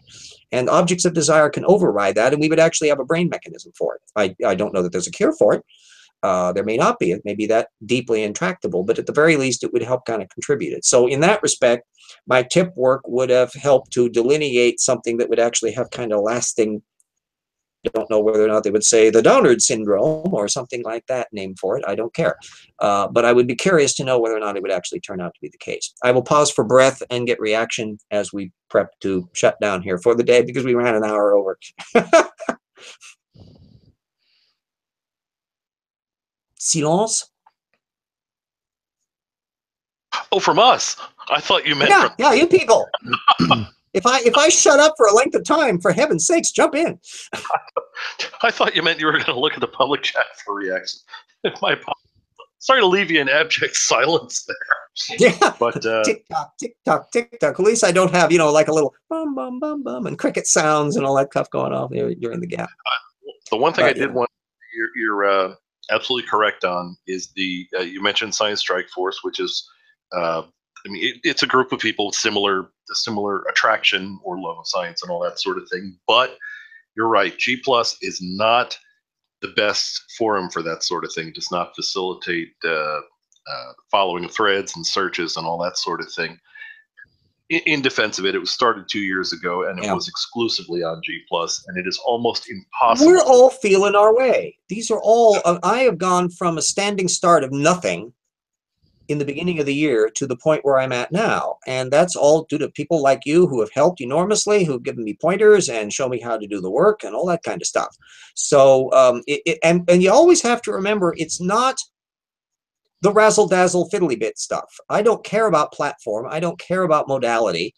I'm concerned about being able to exchange information and to do so efficiently. And what mechanism involves, how good the graphics are, etc. That may affect some people from marketing point of view, but from my standpoint, I don't care what it looks like. I just want to know the information. Yeah, the problem we're having, obviously, with Science Strike Force is everybody loves their preferred platform. We cannot get the G+ people to use Twitter. We can't get the Twitter people to use Facebook. And which is weird. I've got some nice questions in there from Fino. What would be your next choice for the successor of Slam Dunk Evolution? Oh, I don't have to guess. We'll be starting to work on it as soon as I finish the Phileas Fogg novel. It's on the Discovery Institute's Descent from Darwin. There's no really detailed analysis of it. There's one rational wiki that went through and at least alphabetized everybody, but I want to do a much deeper analysis, particularly involving the sequence of how the list mutated over time and where they're putting the names in, how they're just intelligently designing it to be as useless as possible. They're just trying to overwhelm you with the sheer numbers, and also track down the curriculum vitae and all that of all the different people on it, because it will be illustrating my point that anti-evolutionists aren't players on the field much. And if you look at their actual work, they're at best, minor paleontologists once in a while, minor biologists once in a while, or interlopers who have a degree in industrial chemistry or something like that, and they venture onto the field. Well, I want to comprehensively just do that. So yeah, that's the next book. And then after doing then a third fog novel, then the one after that, I'm probably going to tackle the speciation issue, because that's another one that is just a giant gaping hole in the field to analyze how anti-evolutionists don't conceptualize speciation process, how they don't conceptualize what kinds are or types or however they want to look at it. And that will pull together. I've got 2 monstrous stacks of material down in the basement that reflect that part. And it needs to be sorted out anyway, because it's both on biogeography issues and speciation issues and systematics, taxonomy, and that. And it will be a fun one, but I'll see whether or not I can get onto that one. And that, of course, assuming I can stay alive long enough to be able to do all of this. But yeah, that's the one there. And then Fino also asked me, is there anything that fascinates you just as much as reptile to mammal transition? Boy, that's a long list. I'm fascinated by absolutely all of the stuff. The deep questions are ones that just intrigue me. Origin of life is really fabulous. And it's a core problem to resolve. In fact, I have a long stretch of material that are probably broader than what most people think of as origins questions. To me, the whole ribosome and error correction system, where if there are mutations, how does the little mechanisms that come in and edit them and correct them and get rid of the debris that's produced in cellular production, those to me are all origins questions.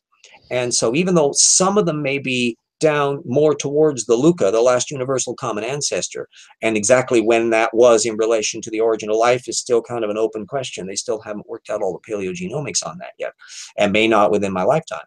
But all of those are interconnected questions. Another giant interest area is, why do we have self-awareness? How do we have memory? Why do we have a movie in the brain? Why do we have grammatical language? Why do we make grammatical language that doesn't sound like whales? Why are we doing all of this stuff? And what comes about as a result of that? And that's, to my mind, a core issue. It's the same stuff that bothered Wallace back in the 19th century. Those are the same issues. And we know more of the pieces now than we did before. But there's still an awful lot of primary source work that's just now being done, now that we can peek under the hood with the neuroscience and the MRIs and all of that. An awful lot automatically from language. And I've done, I think, another evolution hour on this a little bit earlier. But indirect reciprocity, morality, all of that stuff occurs instantaneously the moment you have grammatical language and you can give names to things and you can have a reputation outside of your immediate frame. So once you have that kind of ability to communicate thought, language structure that now can be independent of you and somebody else can repeat your tale, our tale telling thing. In fact, I've come up with a short definition of the 2 things that make us unique. And it's a combination, not separate. And that we are the tool-making species that tell stories. That's it. That's us. And other animals make tools, but they don't tell stories. And presumably whales tell stories, but they don't make tools. And the combination of that is what has made us as unique as we are. That's my kind of working hypothesis. Beyond just that, in terms of the evolution issue, good gravy, I'm interested in why automobiles look the way they are. I designed an amusement park. And by the way, you can see me on that. If you look up the show that they did on Remember When on Natatorium Park, I found that it was all free on YouTube. So anybody can hunt around at about minute 50. They can see my mug 20 years younger, pointing out the design of the Nat Park amusement park that I designed.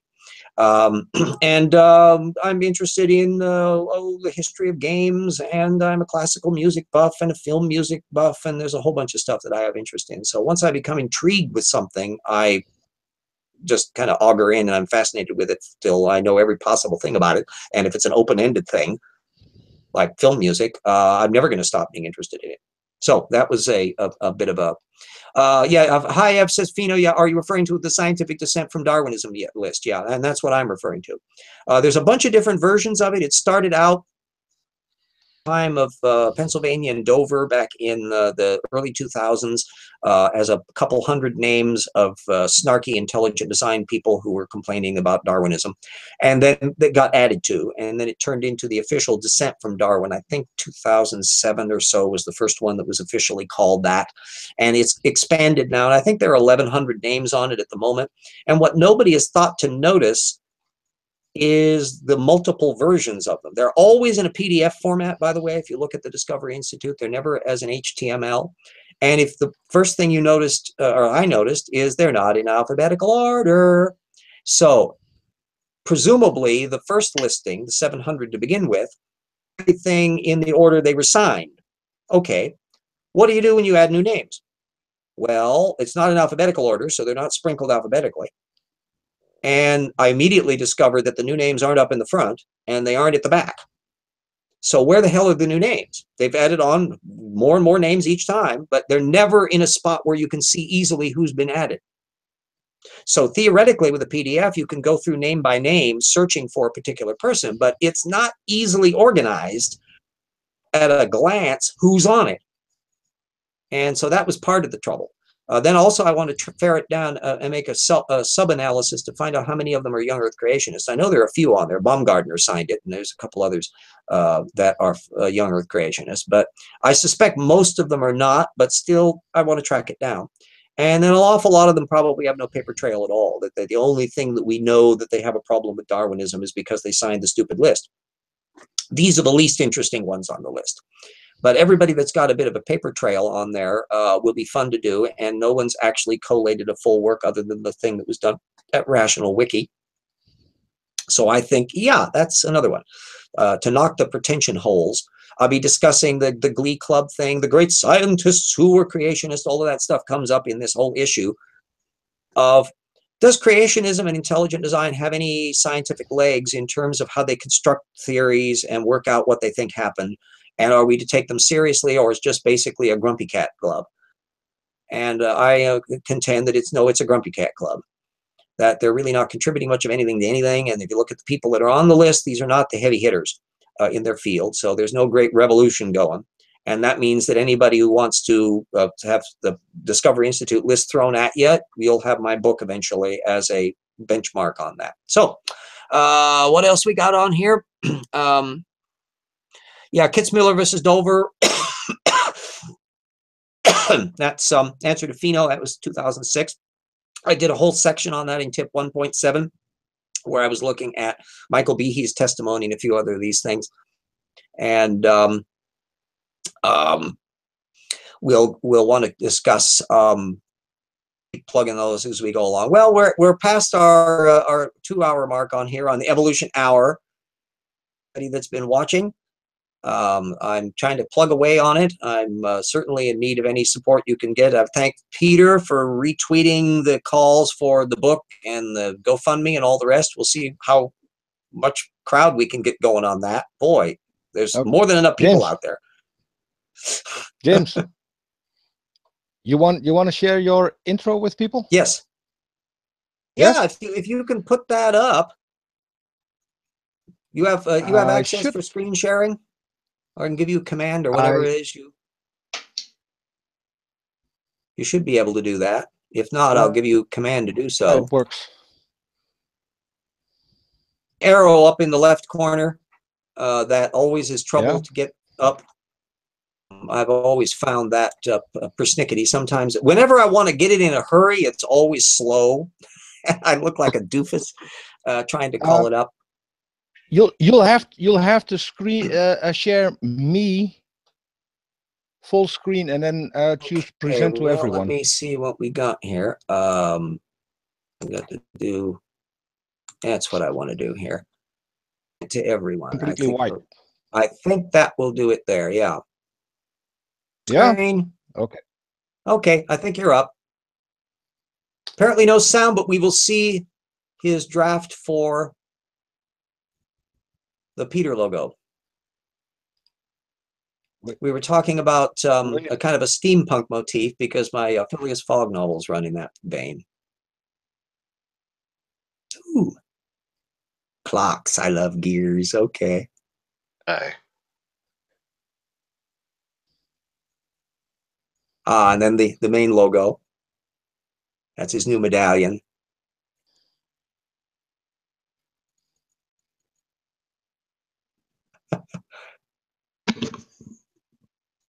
And the Torquehucan WordPress.com. Yes, there we go. Bingo. Oh, I like that. Oh, I am impressed. Actually, no, I am jealous. I like that. Wow. Yes, that's just it. Yeah, he had come up with this medallion thing there, and they were like stars where the little atoms were. And about all I did was point out that maybe a little atomic symbol up there. That would be a nice little crossover. But yeah, I like that, Peter. That's wonderful. That was great. Okay. Well, there's a little bit of sound as well. I've uploaded it to YouTube. I'll see if I can get it to you through email, so you can have the high resolution version, because YouTube tends to shrink stuff. Yeah, and then we'll have to figure out to upgrade. As I said, I'm still as clumsy as an oaf. I'm putting up like the opening credit things and putting up the little GoFundMe and all that stuff. I'm still there, but I'm doing the best I can as the one trick pony that's learning new tricks. Well, I've had a teacher help me out with OBS, a guy named Strike. You might know him. Give you a couple of points.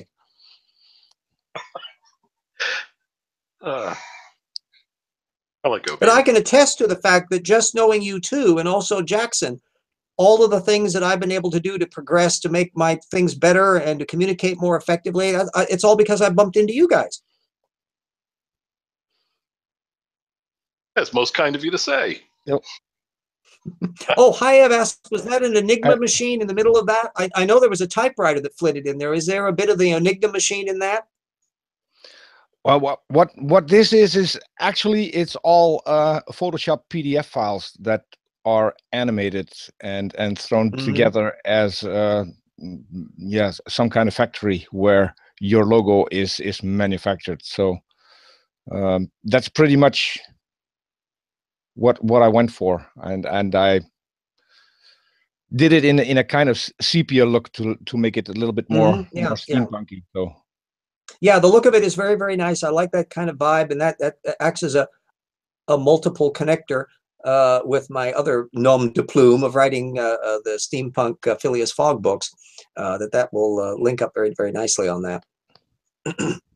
Yeah. So now we have got to maybe find one for Strike. Oh, Would you be interested? I was just thinking, RJ's got that now. I'm jealous. Yeah, you got to have it too. You can't let the old fart have such a cute thing. But no, when I saw what you did for Jackson, that was just kick butt. That was a neat thing. So I had not the slightest doubt that you would come up with something that would be very, very gripping and effective. You have a very good visual style. You have a good sense of motion, and you have a nice connections of symbols and all of that. No problem. Well, thanks. Had that range. I can see stuff in my head visually, but it was the same thing when I did artwork. I was always a draftsman. I was not an artist. I could do a dragon climbing onto a castle as I was a little kid, but the idea of kind of a natural feel for drawing stuff or putting visual connections together in those kinds of ways, I was never very good at. So I enormously appreciate people who have that kind of connective skill, because it's a knack I don't have, but I love the output of it. Yeah, well, anyway, we're still going to broadcast. I'm going to pull the plug here and say thank you very much for everybody that's listening, and we will be shutting down here at over 2 hours long.